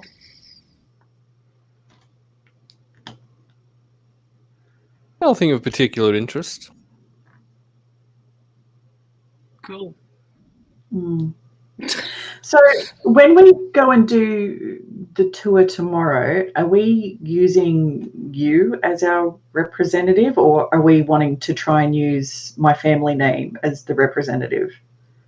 Or Marcus, because like you talk a lot. Me? What? Just not Sol. I have an excellent plan. I have we no just plan. need to get somewhere first before we do that. We need to attire properly, Scarlet. And I think... Do you want to get dressed up for this, Marcus? Well, yes. Any chance to dress up. Absolutely. What kind of especially in attire this should heat. we wear to a wine tasting?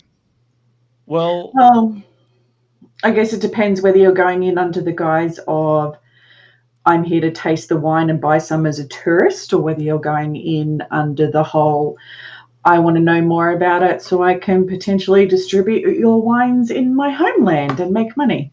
Is there a difference? Should I just not turn up as a commoner that enjoys the wine? That's the tourist end of things. The wine's not cheap. You can't just turn up as a commoner and pretend you're an investor. It's not gonna work. If there's an investor, then how about we just dress up normally? And the investor is the one who's trying to sell to us. Well, no, if we're wanting to invest in their stuff to like sell it where we come from, we have to look like we have the money to actually buy some of the goods. Forgive me, Scarlet, and Marcus as well. I know you come from a pedigree that is higher than mine, but I don't enjoy these nuances. Perhaps you should lead the way for me. If we're going to go clothes shopping. What if we divide and conquer? I go in as Split the party. humble merchant farrier. Split the party.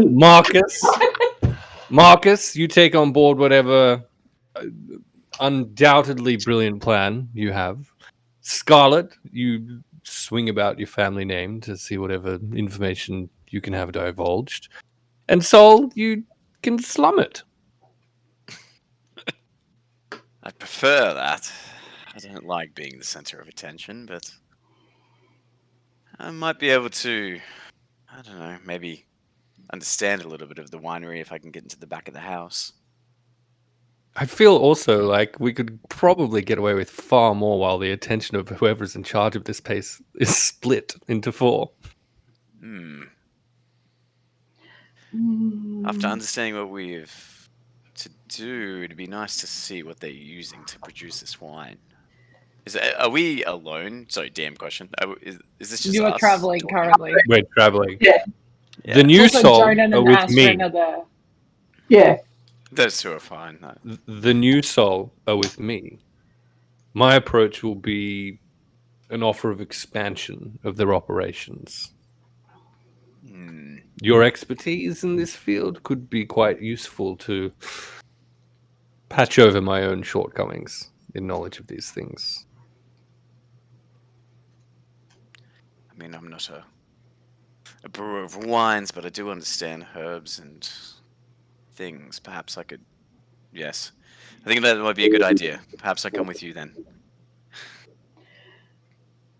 So Scarlet will kind of half lean out the back of the cart and just sort of pop her head up to the twins and just be like, okay, which do you think would work better? Me going in as Scarlet and like Jonan as the bodyguard, or me going in the bodyguard and like being the bodyguard for Marcus? Which do you think would work better? You've been here more than me. You're addressing Jonan and Astrid. Astrid looks at you and she says, I think that you should use your own name. Don't go by Cherry, though. Go by Scarlet. Family name, yep. Okay. Why not? That Then means you're I have to splitting put on the clothes. Well, yes. Oh no, what a shame. Yeah, they're nice, but there's associations and things. So, you know, I don't like feeling confined either, but it happens. Okay, so let's go back to the tavern and see if they have any of the wine with the Thornberry in it. Cool. And then I can say, I've tried it. Maybe that's how I actually get us in the door, saying, hey, I tried it. I really liked it. I want to buy some. That might work. Jesus. She doesn't go crazy. Sure. She looks at you all and she says, we're not too much farther anyway. And you can kind of, if you squint out into the horizon, you can start to, in the distance, in the direction of travel, see water. It feels nice. It feels good. If there's nothing else that you guys want to do in the meantime, you will have about 4-ish hours of travel. So anything that you want to do in that period of time, you can. Otherwise, I'll get you to make one final perception check. Mm.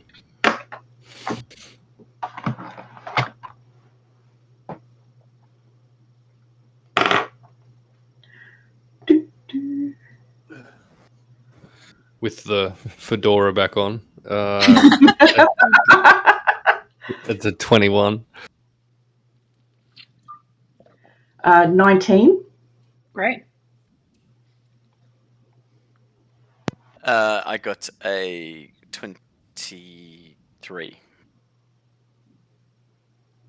Marcus? One's too busy staring at one's inner self and the beauty that is gazing from it. 9. Yeah, cool. Yeah, you do. And for a moment, like with that with that experience that Velendar had with Jessie Jessie and Brandon earlier, you feel jealous that anyone was looking at you like not looking at you in general. Like there was a moment where Velendar just wasn't looking at you and was paying far too much attention to these mysterious strangers on the road. And it feels upsetting. But as you look at your reflection, you realize how lucky you are to love yourself first and foremost. You're muted, Ben. Can I give him guidance to make himself love himself more? Slapping down the guidance everywhere. Yeah, you can easily enough. And for a moment, your Wait, you're heart above me. Bam. has an extra, it skips a beat as you look at your reflection, Marcus. Oh. Well, roll a 1d4. You get an automatic 4. It feels good. Everyone else, you've seen Steve and his children. You've seen Jessie and Brandon. Now, the last thing, you feel like you're getting closer and closer to Eladria, and then you catch sight of a sandstone-like building, and it has that same symbol that you passed through the gates. It looks like it could be a temple, but aside from that, that's kind of all you see for the rest of this journey. The Raven's Nook, you said, was the place, yes? Well, I mean, it would have changed its name again by now, but that's what it was this time last year. Exciting. It might have a new name. I wonder what it will be. I mean, I don't know. Like I said, it just changes how it looks once a year in the same way that people go and get their hair changed or do like a wardrobe update, all that sort of stuff. It sounds the exact kind of shady that I actually enjoy. What kind of a place is this exactly? Well, I don't know if you have been able to tell, but things are a little bit more relaxed here with what's acceptable and what's not acceptable.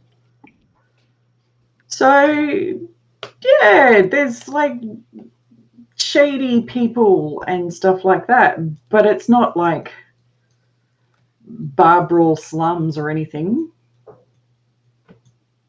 Like, there's still a certain level of decorum.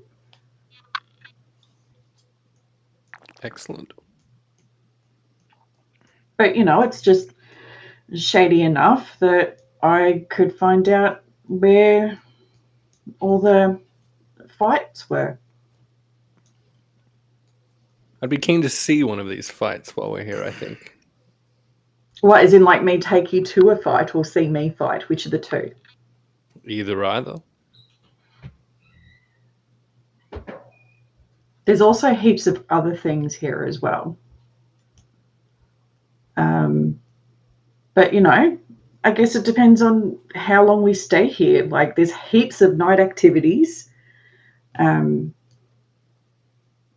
yeah, I mean, I'm not going to say too much out loud while we're kind of still traveling in public because not all of it is widely known.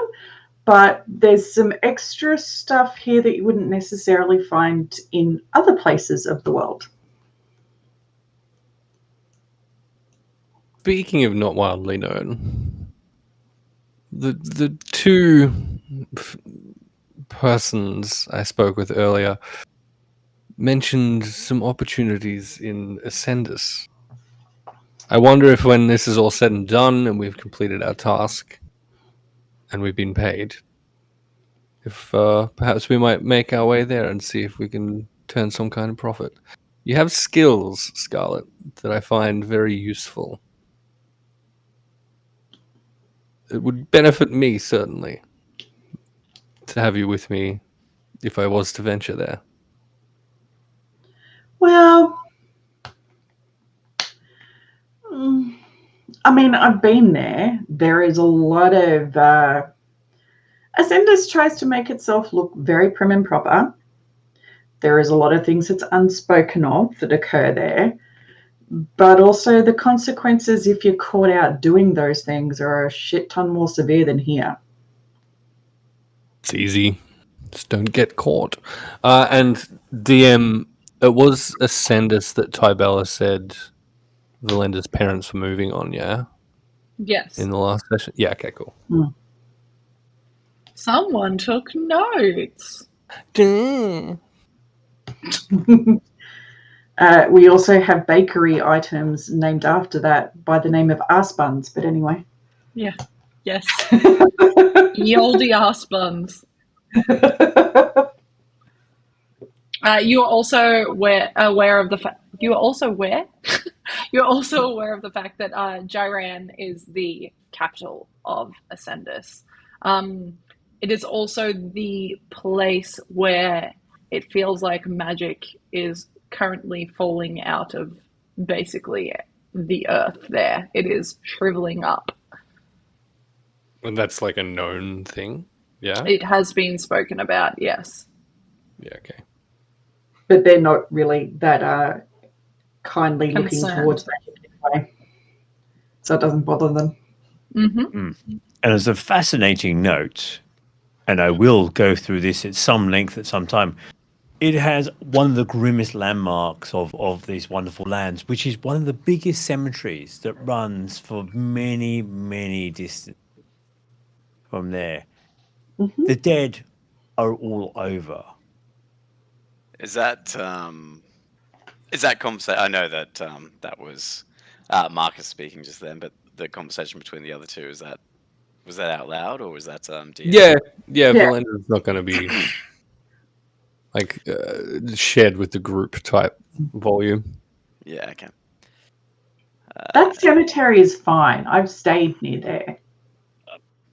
Scarlet, I see it as a constant reminder of the cycle of life and death. Well, it would seem to be mostly a reminder of death, I would imagine. Well, it's But the death is cycle a of natural consequence. life and how it comes to an end. Does it have to, though? I'd really rather that mine not. Well, you imagine you're an owlbear in a cave, and then Squeaky, he comes and shanks you with a stick. I mean, life, stick, end. You hear Poetic from the one. car. You just hear. Actually, it's Grommy. I will look back at the three of them quite grimly. You see. You. Yeah, you It's see. a real Sol grim look looking you've got there, Sol. Real grim. We are all going to die. What's the point of being scared about it? I didn't say I was scared about it. As long as you go out on your own terms. Or you actually live life. I mean, most of the people who are scared about the idea that they're going to die is because they're fucking closed up in their house and they're not living life and experiencing it. Experiences, yes. Great observation right there. It must be easy sometimes What? when you have access to magic. I don't have access to magic. Oh, you don't? No. No one's helped you along your way with magical healing? I haven't really needed it. Or like when you've... Think about it for a moment. How have I healed you? Well, you have like ointments and stuff. That's not the same thing. Yes, because I'm from Dry Iran. Yeah, so... Yeah, there's places full of death. It's not so easy for us down there. Yeah, but I'm just talking like access to magic. What? Wait, are you a necromancer? Is that what you're telling us? Sorry, I'm just making the connection here. You use necromancy to bring the living back to the dead or dead back to living? Can you animate corpses? This is marvelous stuff. My gosh, I wish I could. He's a necromancer. At this point, Astrid looks at you all and she says, "You're not all really friends, are you?" If Paffle. We've known each other for like a whole week. Yes, it shows. After some time, after those 4 hours pass, you find the sun is kind of getting to that afternoon, almost sunset point in time, and the trees become a little, not scarcer, but they are a little bit more bunched together as the cobblestone street widens, and you start to see buildings, homes, all lit by either flickering firelight or torches. As GMD would say, we don't use the big light here, so a lot of it is ambiently lit, and it's beautiful. Like as you pass these different houses, you can smell, fresh meats being cooked. You can smell, some people are obviously having fucking dessert because it smells awesome. And you get into the center of the town of Eladria, and at this time of the day, particularly coming from Kaivala, what was like dead as the sun goes down, it does not look like this city is shutting down anytime soon. It looks like these people party on through the night. The streets are still busy. There are traders still trading. The storefronts are still open. Nothing is closing anytime soon. You can also see hovering, it almost looks like in the air above the main square of the town, little paper lanterns lit with firelight. But the firelight doesn't flicker like actual fire. It looks almost like magical in nature. And you have made it to Eladria. What would you like to do? Great shout. I'm gonna throw this over to D20. Have we seen a moment where you want to spruce up this card? Sure. I mean, that seems an excellent idea. So, stop off for just a brief moment. Say to the twins, you two make wonderful ornaments, but can you just hop off for a moment while I just give the card a bit of a zhuzh? They do so, but they laugh and look also kind of uncomfortable. Good. They're like, what? And then using the fine art of zhuzhing, I am going to make the card look more fabulous than it did previously. A little bit of zhuzhery. Can you describe to me what you're doing to zhuzh? And Certainly. also roll a performance check. Absolutely. The zhuzhing starts with the following. The tarpaulin had lost its luster, so we're going to give it a bit of colour, and we're going to give it a deep scarlet wherever it is, and those scarlets will fade into darker colours, and then we'll add some layering to it. So I'm looking for the kind of throne rug type person, give it a chop in the centre, because I too have watched bad television about house makeovers. And then on top of that too, it's if there's any stainy inks, I will make some of the really kind of mundanely boring woodwork have a more vibrant or intense colour to it. So we stand out like not a sore thumb, but a thumb that has been made magnificent. Great. Are we inspired by this? No. Wait get till I an roll the extra dice, D20? man. Yeah. Wait till I roll the dice. That's what's going to happen next. Yeah, I give myself.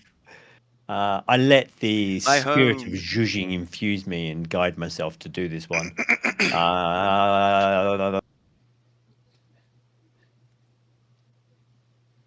Performance. I'm a bard. This should be easy. I get a natural 1. Yeah. Incredible. You DM, could I offer an opinion? sure. The colours that we got from Steve weren't actually colours. They weren't What? colours. Aren't really inks. They're not really there. They're more like turpentine type stuff. So as Marcus No, the starts good- spraying this stuff off. Oh, God. The good news is they are actually inks. Oh, good. The bad news is, first and foremost, you were trying to cut the fabric. Yeah, great. Sure. You do so, but in the process, you actually nick the shoulder of Astrid, who has jumped off the cart, and she just fucking clocks you in the face, like literal reflex. She just smacks you straight in the face, and you take 3 points of bludgeoning damage. And she looks at you and she goes, "You fucking stabbed me."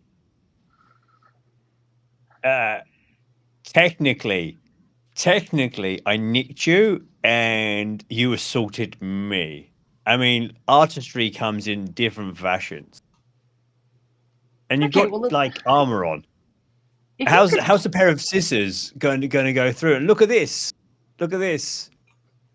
If you could paint the card with the inks and not my blood, I'd be quite thankful about that. With blunt scissors. You get through the fabric. It's not cut very well. It's kind of like when you try and you're cutting wrapping paper and you try to do the glide with the scissors and it just goes nope, and it just off to the side. That's basically what happens. Heavy chic. Yeah. These inks, you uncork one, and the one that you've uncorked is like the murky yellow-brown color that looks like maybe it's, I don't know, it's been sitting there too long. It was like a sun yellow and now it's like a vomit brown yellow color. And you start painting the cart and you think it looks good and that it's definitely yellow, and that the reason it looks brown is because the sun is now going down. That's what you think. Who knows? It also doesn't smell great. It smells a little bit yucky, bit stale. The rest of you, it looks like Marcus has just gone slip, slop, slap. Guess that's fine. And there's this weird yucky vom brown color all over the cart now. So, shall we find this tavern and then set the cart on fire then? Performance art. Love the idea. Let's just find the tavern and hide the cart for now.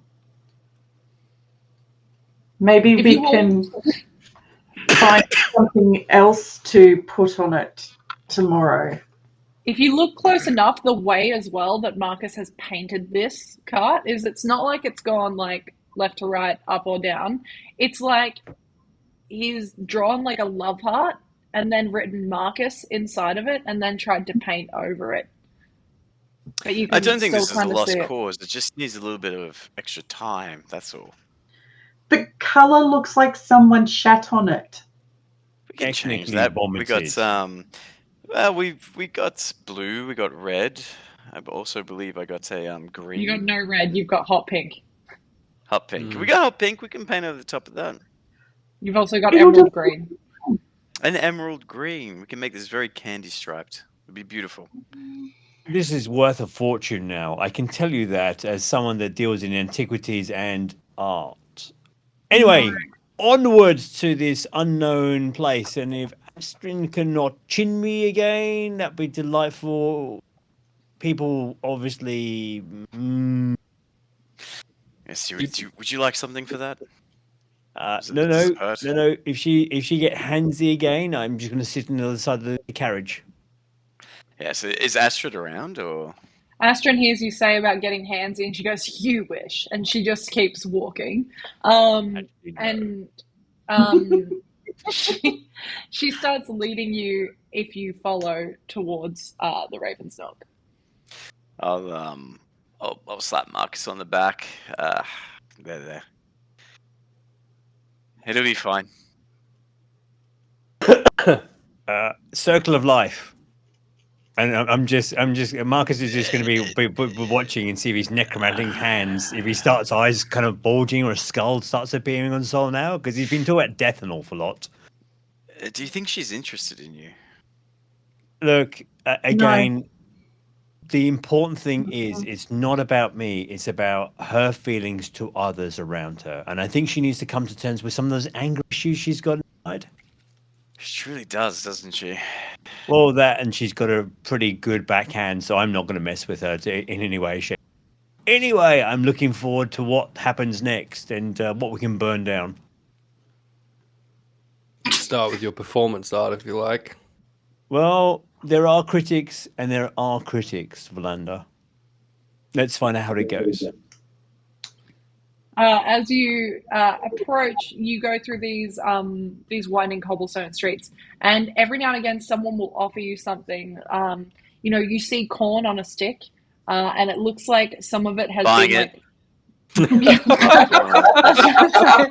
Corn on a cob, I'm there. Okay, well, some of the corn kernels on the cob have been popped like popcorn. It costs you a silver piece, a silver piece for corn on the cob. Yeah, you're in Maluhia. Welcome to an economic crisis. Thank you. Is there cheese and herb on it? You don't know. You didn't let me finish, so you just get whatever. All right. I'm removing a silver. You feel like you might have gotten... No, I'm joking. There is a couple of young gnomish children running around, and they've got what look like little light sticks. And as they kind of wave them all in the air, it's leaves this almost light trail behind it. And eventually you come across a tavern.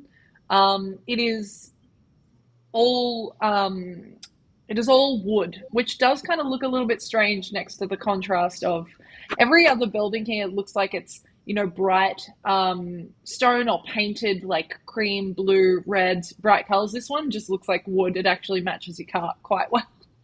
But it does have a sign. Hey, we're incognito now. Spy. It is tucked off the main street as well. You do have to go down a darker alleyway. It's not lit down there, but it also is not hidden enough that it looks suspicious. As you get there, there is a sign hanging above the door that says the Blue Canary. And Astrid looks at you all and says, "Well, I think we can answer the question about it changing its name." I kind of like the name. I mean, canaries aren't blue, but I still like the name. I mean, I can make them blue. They are if you choke them for long enough. Shall we answer? Fucking hell. Yeah.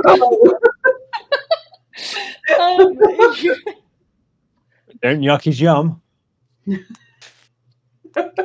I had to practice on something as a child. You don't just start with killing people, You enter the Blue Canary, and it is, it is relatively busy, but not as busy as the streets outside. You see, there is a table of humans playing what looks to be some type of cards. They are betting gold pieces into the center. And you see there are a group of young women that all seem to be laughing at something that one of them said. There is someone playing the lute over Velendar, in I think they're laughing at you. Unlikely. There is a bard playing the lute nearby a quite large open fireplace. And you see behind the bar a human. They have a sleek ginger ponytail pulled off their face as they are cleaning out some glasses. You, Scarlet, would recognize this person as the bar manager. This is Wex, who has been working here for some time now. Long enough that you recognize them. Yep. His name is Wex, Marcus, if you want to... Marvelous. So just our plan is to be wine investors rather than random tourists, right? And we want to use your name to, promote interest in that trade. Are we going with that one team? At the winery, but do we have to do that here? Yeah, I don't know this is necessary here. We're creating a presence. So people know you're coming. I might have to agree there with Marcus. Oh, okay, that's quite worrying. But it seemed a sound idea to start with. But a Is this presence, the establishment that takes on the wine predominantly? We create a presence for you so No, people know you're in the town. This is where I find out about fights and stuff. Every tavern here stocks wine from that winery, but it's not the main place. Glorious return, Scarlet. Glorious return. Velendar, you're a man of many faces. What do you think? Look, it's not a terrible idea. More useful if we get stuck here for a considerable amount of time. You don't want to be running into person A saying that you're person B when they know you to be person C. I don't think it's probably not necessary, but I'm happy to entertain it.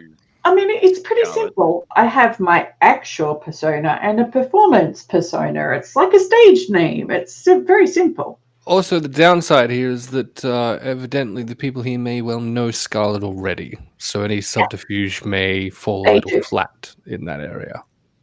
Is there a possibility then that, and forgive me if you may not have noticed, Scarlet, that the best wines were served in the places where you would perform? Well, I don't know. I was kind of performing, not drinking. Exactly. Do you think that they would be brandishing the most colourful and expensive things in the place where It really depended. Sometimes they're not going to be. Sometimes the fights, it was just like betting, like a boxing match. Other types, you would actually get people like nobles and stuff come in because it was like taboo and exciting and all that kind of stuff. They would have like fancy wine and stuff there. They're more sort of performance bouts than just competition books. Did they ever fight themselves? No, they just watched us fight. I guess my point is, are we surrounded by a lot of people? Again, I want to keep this conversation a little bit more closer. There are a few people in this tavern, but they look like they're too busy enjoying themselves to care about what you're talking about. Yeah. Perhaps where there's a bit more nefarious activity, they would be serving more nefarious delights, I guess. We'll go straight to the brewery. There's a sure shot at finding what we're after at the brewery. Yeah. I'm not sure if they would serve it at fights, because if it creates hallucinations, then why would they want their audience doing that? They want their audience making bets. And paying attention, right? I've seen a gambling den or two in my time, perhaps not as much. Yeah, they get you drunk. They don't make you think you're seeing God. It's two different things. Well, they'll let you loosen the hand and the coin. Again, they get you drunk. That's what does that. Seeing God ain't going to do that. You'd be surprised what people do for their beliefs. This is not a place maybe for me. I'm just making assumptions. Perhaps I'll let Well, you both make the like lead. I said, I was in the ring fighting. I don't necessarily know as much about what was being served to people who were there. Well, we have to visit a fight, and I'm sure we'll find out. In the meantime, standing around here having a conversation amongst ourselves is probably more suspicious than literally anything else we could be doing. Should we Good perhaps... shout. My round? At this point, Always. you actually see Organised Jonan is already at the bar with Astrid, and they already are comfortably standing there with glasses of wine in their hands, chatting amongst themselves. You can see that Wex is also standing there, involved in their conversation. Do you all approach? Yeah. Yeah, they would. I mean, if they haven't, I'll approach. Okay. Yeah, cool. As you do, Wex looks at you, Scarlet, and says, I didn't expect to see you here anytime soon. At least not until the new season. Well, I've got to occupy myself between seasons. Does that mean I'm going to be seeing you popping up at some of these fights? Yeah, sure. Why not? Hell yeah, let me know when you're fighting. I'll come play some gold down. Can do. What other things are happening at the moment that we could be interested in? Like, half the people here with us haven't been here before, so what sorts of things would you recommend them engaging in as tourists? Like tourist activities? I mean, I don't know. You could go down to the bay. If you haven't seen water, it's pretty cool. You know, dip your toes in. If you have, then sorry. Yeah, that's one of the things. I don't know. Maluhia is pretty cool. You guys have never been here before. Velendar's going to stay pretty tight-lipped through this conversation and just kind of let Scarlet take the lead.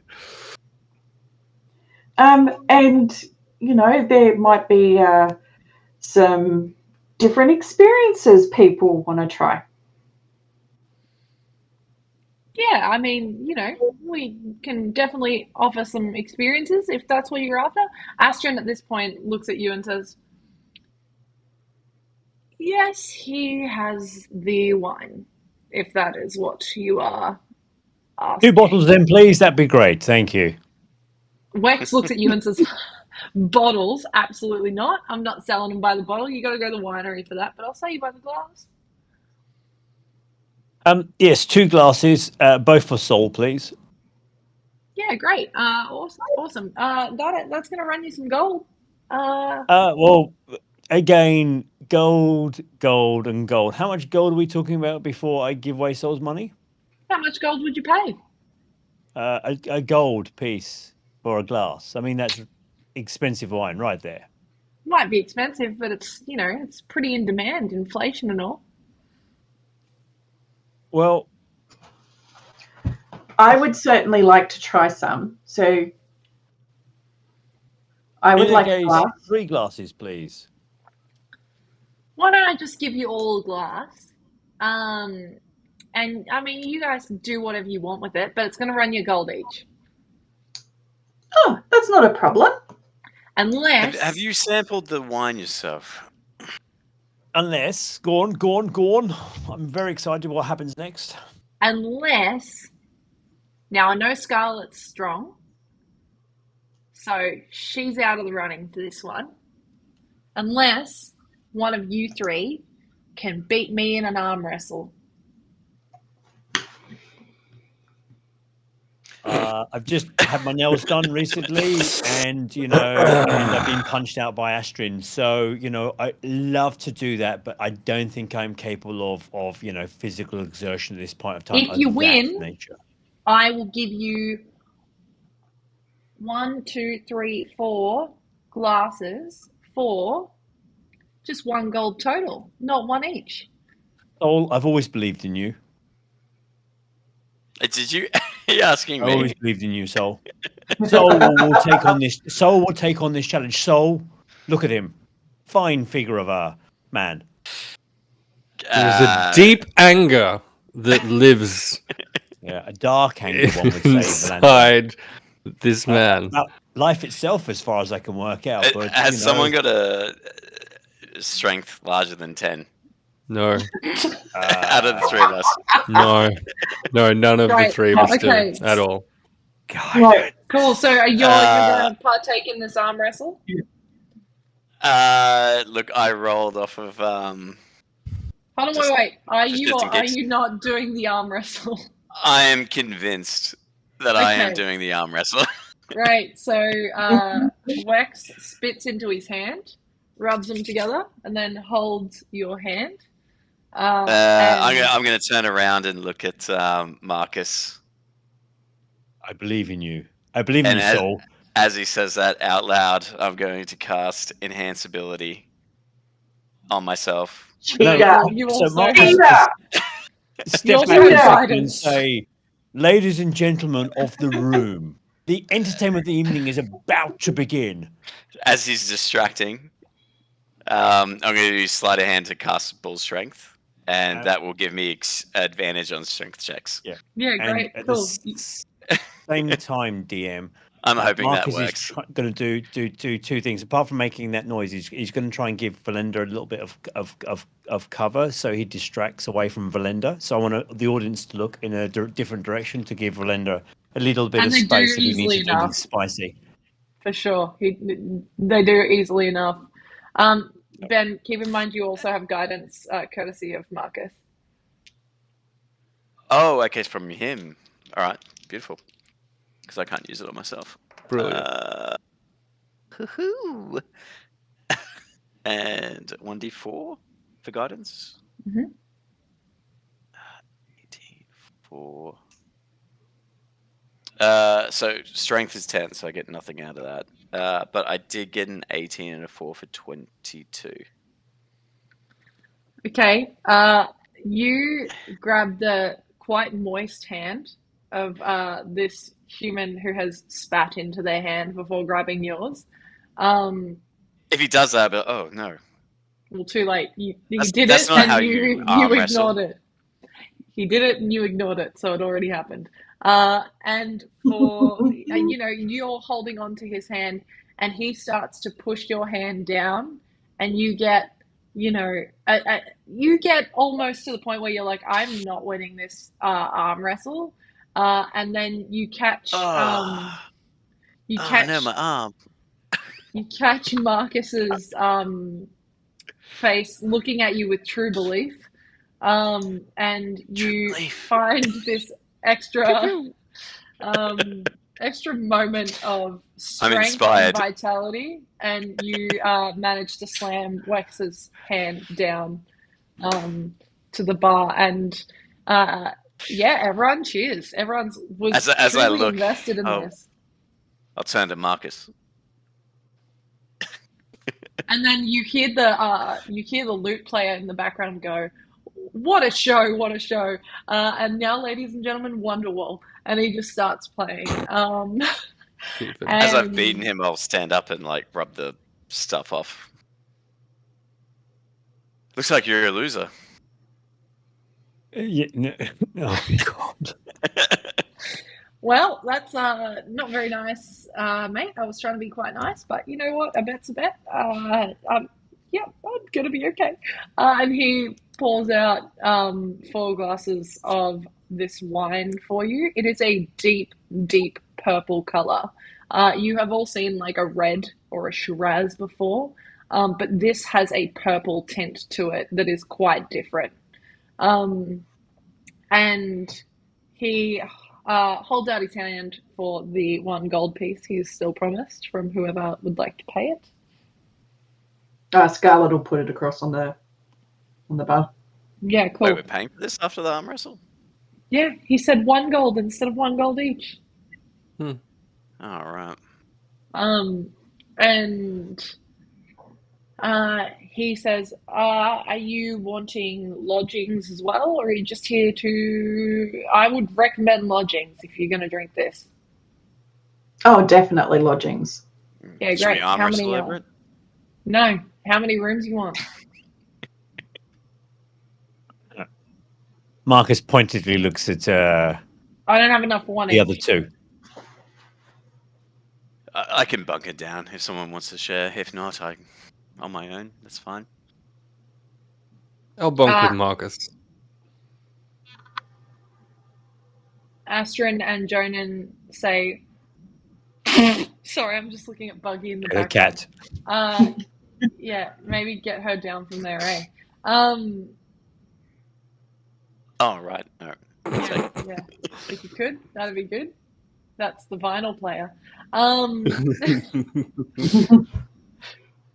Yeah, sick. It was. It was the vinyl player. Astrid and Jonan look at you all and say, "We can sleep anywhere." Anyway. Great. With Scarlet, it is. I guess I get my own room. Phenomenal. Jonan says, "On second thoughts, I might bunker with you, Sol." And so that is, yep, okay, great.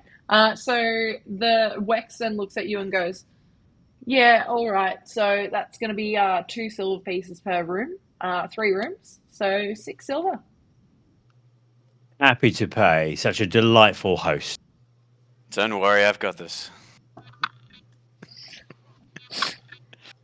I pay for the 6 silver. Beautiful. And he hands over 3 different keys to you. They are all by number next to each other. You can tell pretty immediately. Wex looks at you all and goes, "Now, if you don't mind, I got some shit to do. I got to clean this place up. You know, every time this guy plays Wonderwall, everyone just goes absolutely fucking psycho. And someone knocks a stool over and someone knocks a drink. It's going to be messy." And you see, like, this small little mosh pit has started where this loot player is just, like, living their For best life. Wonderwall. Yeah. Yeah, you see, like, people have got arms around each other and they're singing along. It's a really good time. What are you all doing? Scarlet, Sorry, go. Scarlet's going to take her glass upstairs to the room. And Astrid will come with you. She is going to basically set herself up on the bed. Mm-hmm. Almost, she has been... Well, they tried to teach her how to sort of calm herself and center herself a bit when she was going through the circus. So she will try that and basically set herself up to have an experience and see whether or not this wine may give her some insight on what is going on with her currently. Yeah, cool. Okay. So Astrid comes up with you and she similarly finds like a spot in the room, gets nice and comfy. Are you all going to your own rooms to do this, or are you all sharing a room for this moment in time? We all have a glass of this Yes. wine standing in front of us, right? Well, it's not standing. It doesn't have legs. So, yeah. Sorry, yeah, it's sitting. The wine doesn't sit either. On the table? I don't know. Yeah. It levitates. Yeah. I'll sit with it. I'll watch what everyone else is doing, but I think at some point I'll probably pour it into a alchemist's bottle so I can check out what might be going on with it. Velendar's going to do the same thing with something from his poisonous kit. He'll take like a vial of this, because I think that's the ask that we were given, right? Is to take some back. If you with could, us? yes. Yeah. Okay. Yeah. If I see Velendar waiting as well, I'll be like, "Well, should I get around to drinks before we consume this, or?" Oh no, 1, 2, 3, Scarlet. Go. Or she's up in her room. Scarlet's in her Sorry, there we room. go. Marcus Yeah. is There you at go. the bar there. So Persuasion check. the question will be: so, are we following Scarlet upstairs, Yeah. or are we staying downstairs and making our own stupid decisions? Granted, if Scarlet is going to let you join her, that's also another Correct. Correct. Yeah. Was it an open Scarlet? Was it an open invitation, or was it a I'm off to be me? thing. To be me. I'm a bard. Move on. She's indifferent either way. Sometimes it is good to have a person around who is not consuming in case things go wrong. She doesn't know how she's going to react to this. She could, try and do many stupid things while under the influence of this. But she's hoping that it lets, not that she uses the terms, it lets her unconscious speak to her about what's going on. Gents, what's the feel? And I'll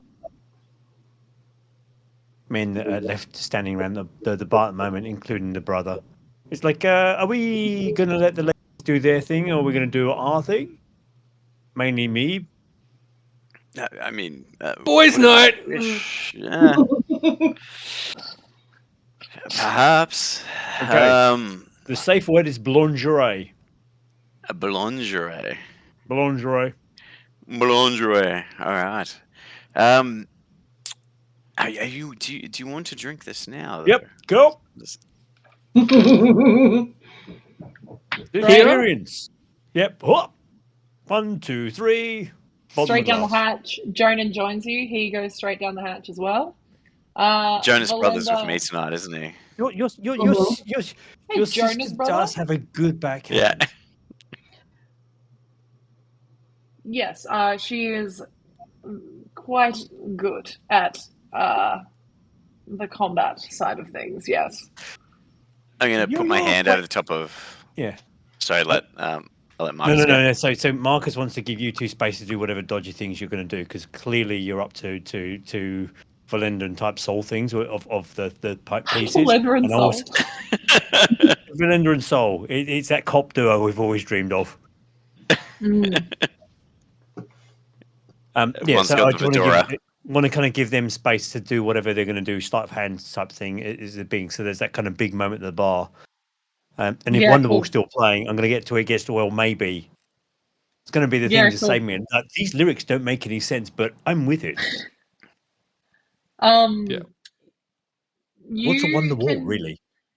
Both happily pour as much as you want into. If you're taking the time to do so, you don't have to make skill checks or anything like that. You manage to do so. You lose a little bit here and there. Like, no one pours into a bottle perfectly. But can I make a dexterity check to how perfectly do I pour? Yeah. Right. This is a competition now. Roll off. I would like to. Just a dex check. Sure. I don't. 17. 13. Okay, well that you both still do it good, but Velendar does it with precision and much quicker than you do, which in this instance is desirable. But are either of you consuming any as well? Oh no. No, I'm almost interested in.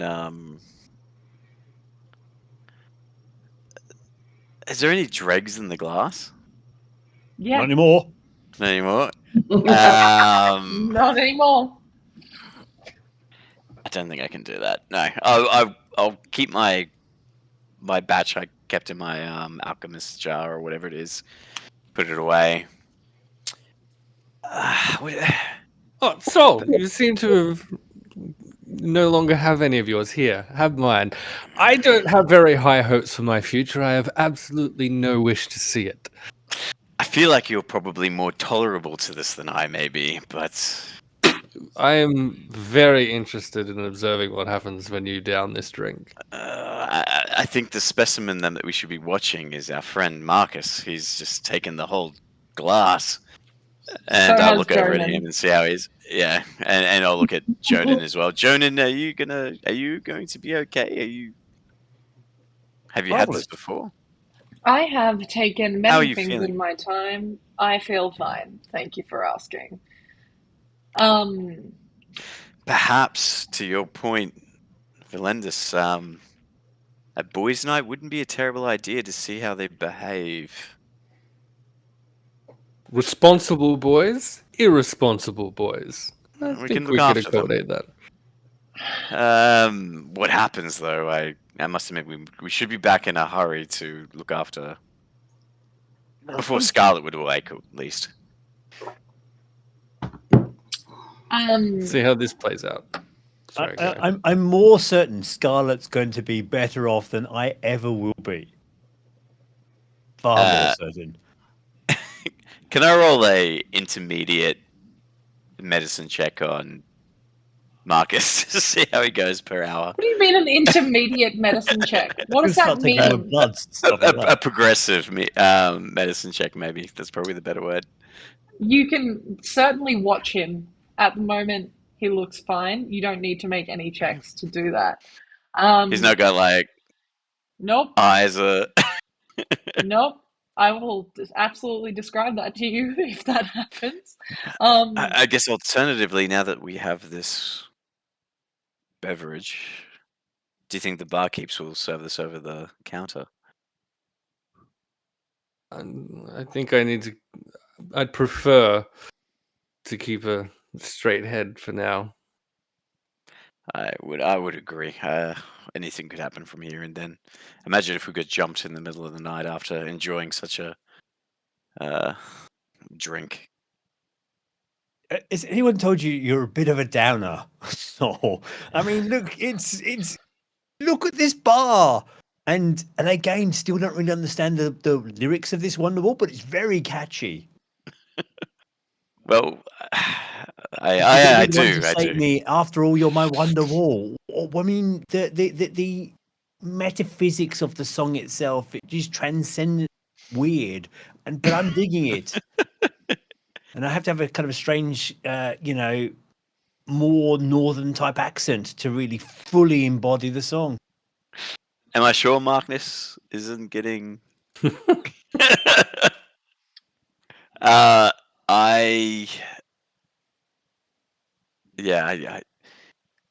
think perhaps it'd be better if we look after you tonight.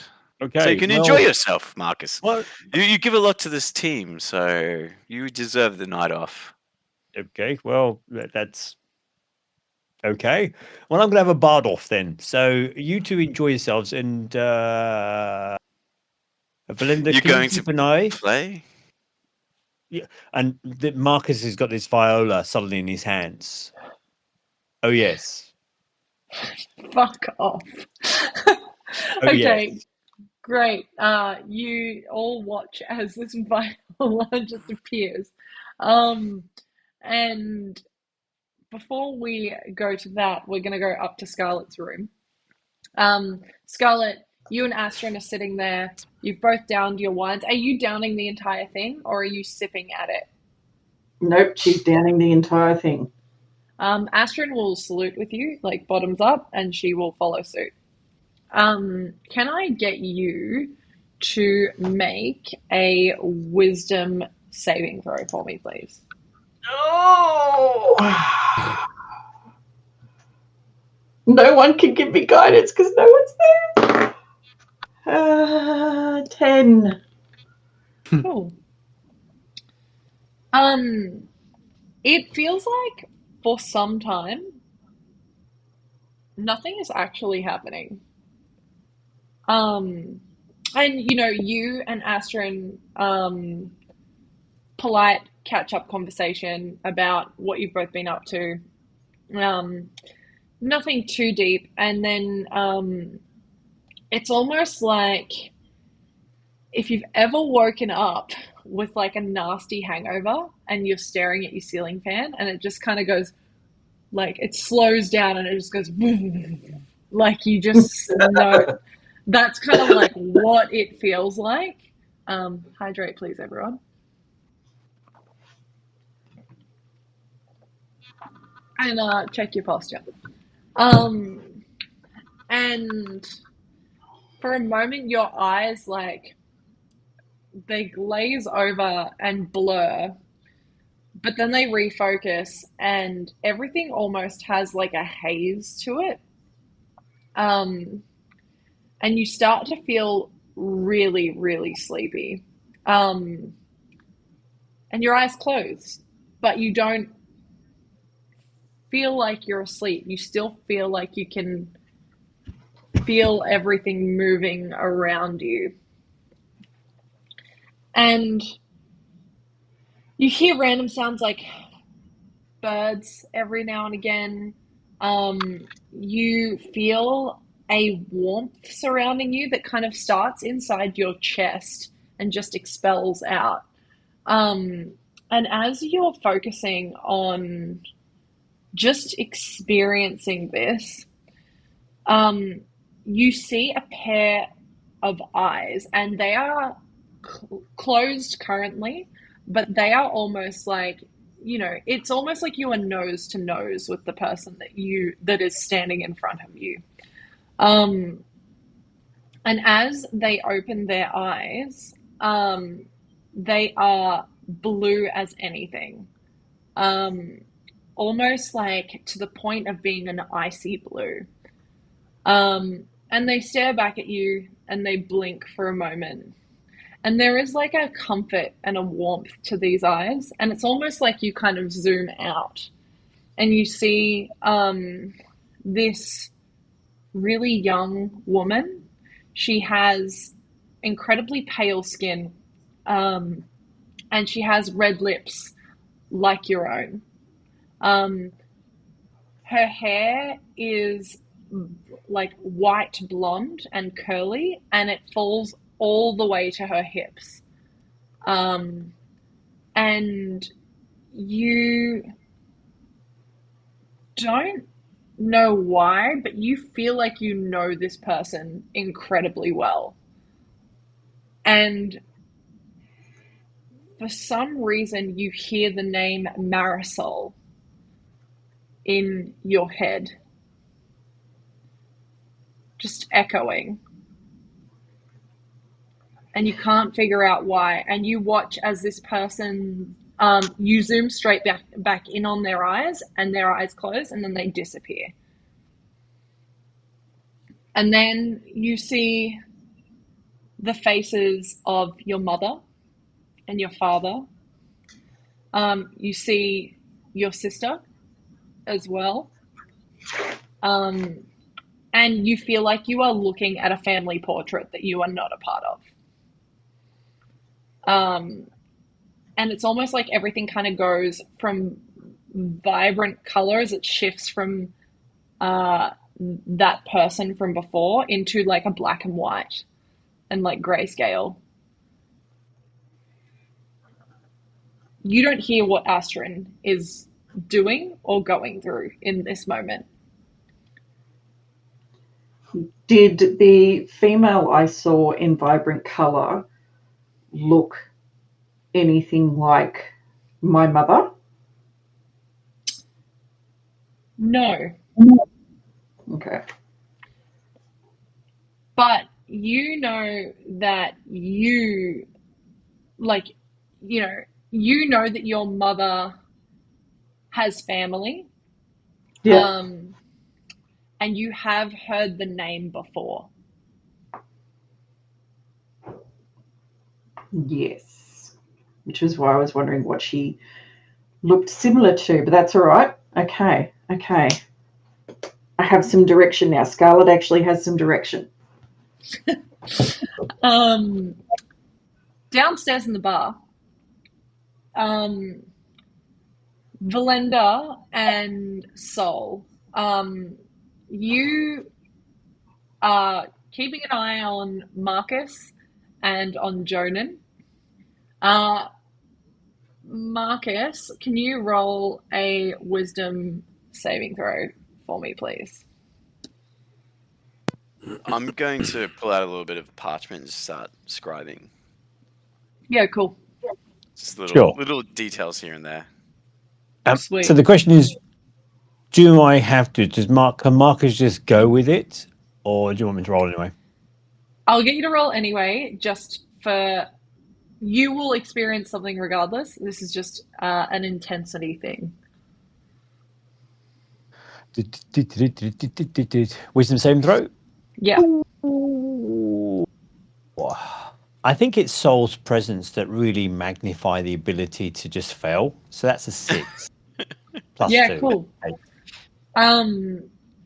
You, what are you doing with this? What are you doing in this moment where you have like pulled this fucking instrument out of nowhere? Are you just going to sit here and play? Are you planning on trying to achieve something whilst under this influence? Yeah, so it's supposed to be like this vision like statement. So I kind of want to go through that composing moment where it's like, hey, Wonderwall's bouncing off the walls and people are smashing at the bars and probably lurching over each other. It's actually now counterpoint- gone from Wonderwall into Mr. Brightside, and everyone's living their best life. Well, okay. Well, then I will do. We'll play a counterpoint music that is catchy enough. It's almost like we're all playing in the same notes, and the band's all saying the same. So you're End trying up to in a James complement Blunt-esque cool. song off. Yeah, great. Great. Awesome. It's like you're playing a train song and they're playing Mr. Brightside. It's great. No, it's all good. So you are standing there with this instrument playing along, and you similarly feel this warmth inside your chest, and you feel like you're actually quite lightheaded in this moment. And you do actually vomit on the ground next to you. It is a deep purple color. It doesn't feel good. Wex comes over really quickly and just cleans it up. It's like no big deal. It's another night at the bloody Blue Canary. But you do kind of have to hold on to something to stay standing. Well, the very large shiny paladin, thank you very much, next to me, which is equally going through. Yeah. So Jonan finds like himself clutching onto the table, and he too vomits. You both do. It's like it happens at the same time. Wex cleans it up. It's a good time. And How bad is this getting? Out of interest. not bad. It just looks like someone drank too much and they've had a cheeky vom. I'll have a couple of scribes down. Is Velendar? How you looking? You on watching as well, or? Yeah, he's just chilling, watching it unfold. If Marcus gets to a state where it's terrible, I want to do something. Cool. It's weird. They both almost simultaneously. It happens to Marcus first and then Jonan straight after, because there was kind of that moment where Marcus went down the hatch and Jonan followed. So it's almost like a split second between them. And it looks like they have just gone almost unresponsive. To you, Marcus, it feels like you've closed your eyes and you're just meditating.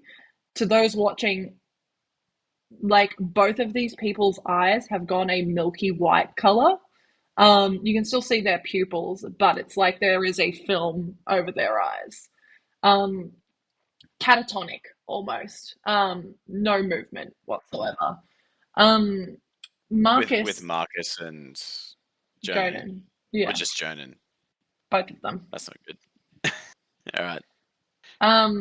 You can make a medicine check if you want, to see if they are in danger. Are they still like going around the hotel or the hotel? They have the stopped. bar? They've stopped. Yeah. Are they in a position where it's like someone that like a drunk friend, you can be like, "Come with me," and you can ferry them? You can certainly try, but you wouldn't know unless you tried. Yeah, I'll try. I don't know what you want me to roll for that. You approach, and it is like... I'd probably go to Marcus first because I know him and be like, "Hey, how you doing, Marcus? You all right?" completely unresponsive. Perhaps you should come with me, and I'll grab him by just like the forearm and just lead him into a area that's not as busy. His skin is like touching literal fire. You actually find yourself you actually find yourself like pull your hand away.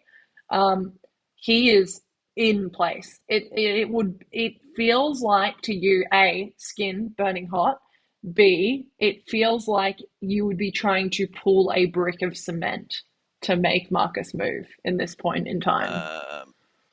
If he's malleable, I'll kind of prop him down onto his knees.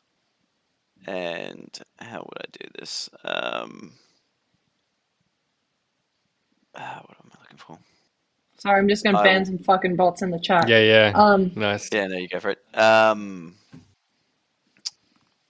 Lesser Restoration. That's what I'm looking for. I will cast Lesser Restoration. I don't know if that'll work. I think Velendar's gonna hold him, like jump in as this is being cast. Whoa! Let it go. We're establishing the effects of the thing, are we not? As before I cast it, who's interrupted me? Yeah. Yes. Jesus fucking Christ. As Marcus knocks over some stuff. As much as I would hate this, but we have another one to anticipate. Look, what happens to him happens. It's not really our concern. I don't want to say Marcus holds a special place of any kind in my heart, but I'm sure if whatever they're experiencing was out of the ordinary, some of the people around here might indicate that what they're experiencing would be a problem. Maybe this is part of the whole affair.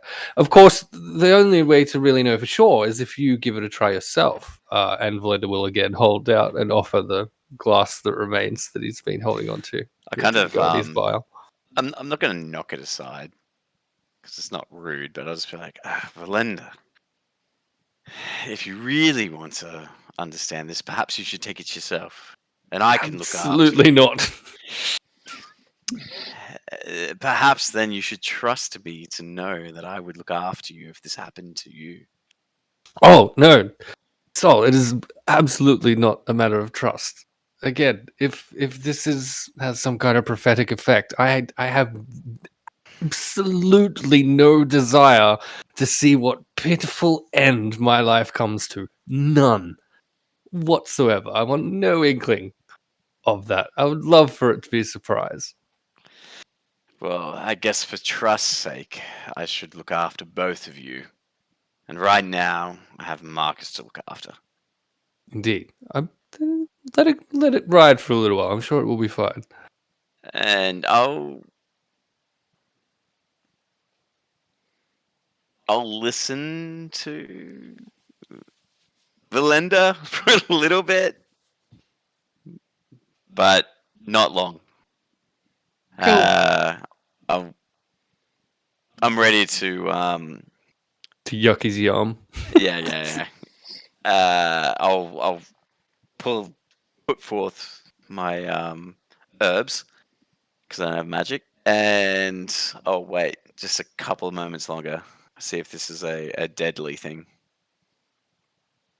The good news is you like, he looks like he's alive. He doesn't look like he's having any form of an internal struggle or anything like that. He looks as healthy as you've seen him, aside from his eyes. And Marcus, for you, in this moment, as like your eyes kind of, you feel like they're closed, despite them not being.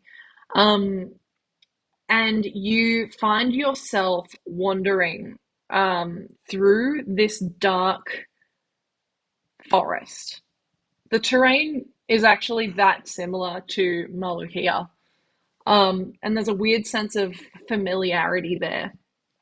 And as you're kind of walking through the darkness, you hear a laugh that you have heard before, but not for quite some time. And it is the laugh of your friend, Briley. And you kind of catch sight of her hair as she's running, dodging in and out of these trees. And as you're kind of not running after her, you're just walking at pace. And as she kind of feels like she's getting further and further away from you, you're trying to keep up. And as you're walking through, this terrain goes from trees to a stone corridor, and it almost feels like it's getting smaller as you walk through it. As you're kind of looking, running your hands along the walls and looking at the walls beside you, you see a number of weird, strange, scratched symbols in all of this stone. Not so dissimilar to ones that you've seen before carved into stone. And you keep moving forward until you finally like get to this opening, and you find yourself looking around at this open field, and you hear this laugh of Briley one more time, and it comes from right behind you. And as you turn around, you see her standing there. She looks at you and she says, "You're getting closer." And she turns on her foot and she just bolts. And all you can kind of see as she runs away is this emerald green cloak. And I think that's where we're maybe going to leave it for this evening, if that's okay. Nice. Okay. Cliffhangers. Yeah. Meta Look, knowledge. Oh God, I hate it.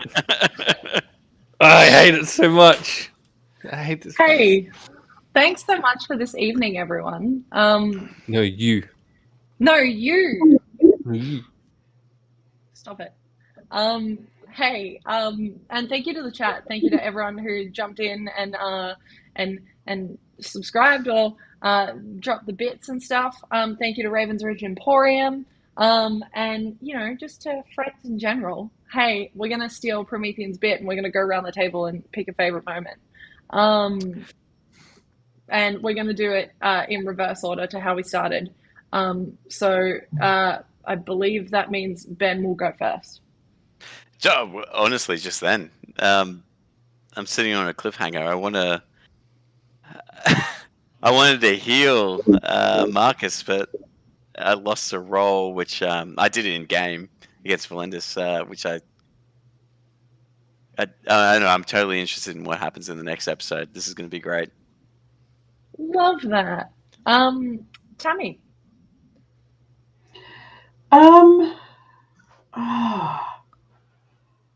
I part of me just really likes the interplay between the characters in that, you know, we have only been traveling together for a brief period of time. We've been forced into this situation and we're all trying to build some form of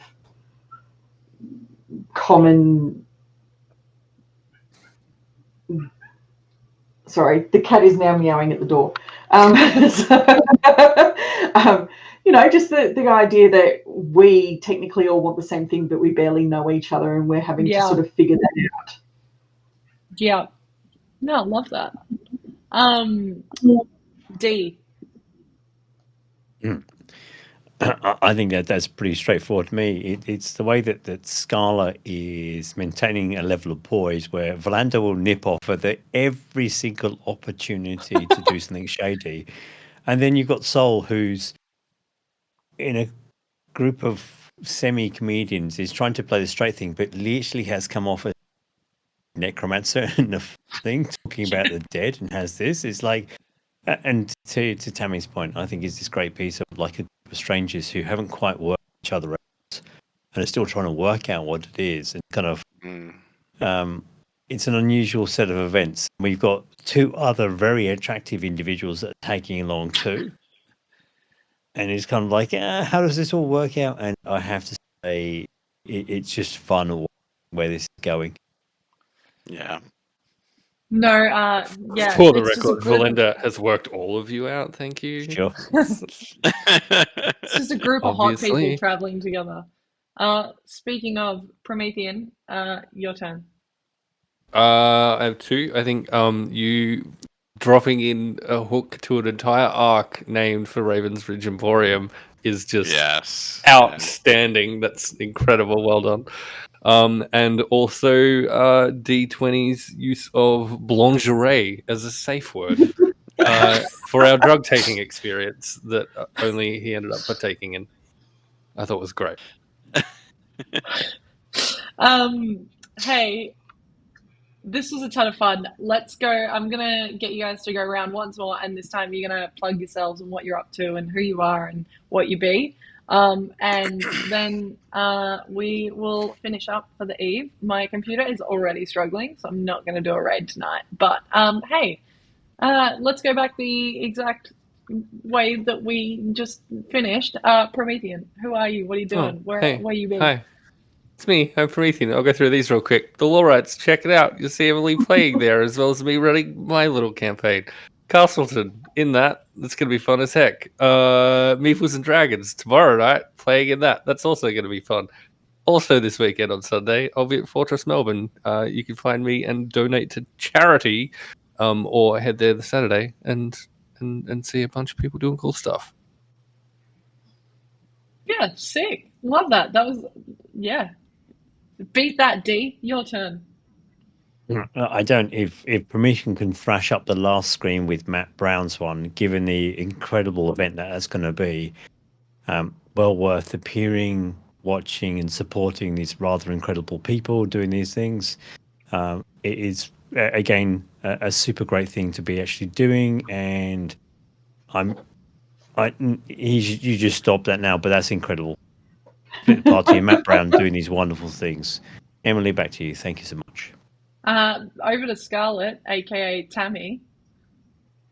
Also, a reminder, if you're not in Melbourne, you can watch those charity events on Split the Party on their Twitch channel, and you can actually donate to a worthy cause to cause havoc for other people that are down in Melbourne, so you can affect them from afar.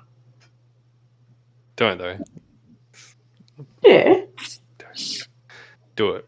Yeah, do it. Absolutely do it. I'll be hanging out in chat, living my best life. Do it to the others, not to me. Like, just leave No. If you have a ever nice, met calm, us, level 20 game. And how do we turn every charity event into how to ruin Promethean's life? For the benefit of others, of course.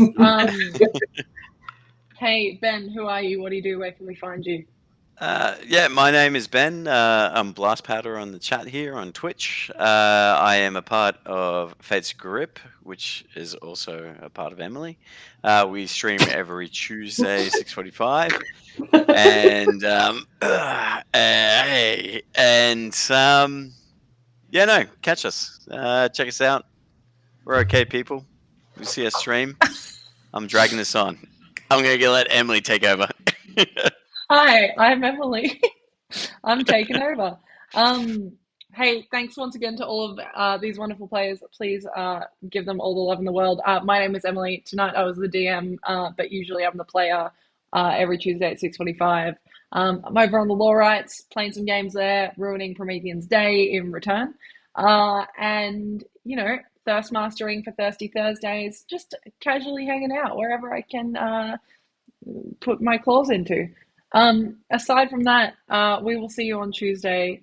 Have a wonderful rest of your evening. Until next time, everybody wave now. Wave, wave, keep going, keep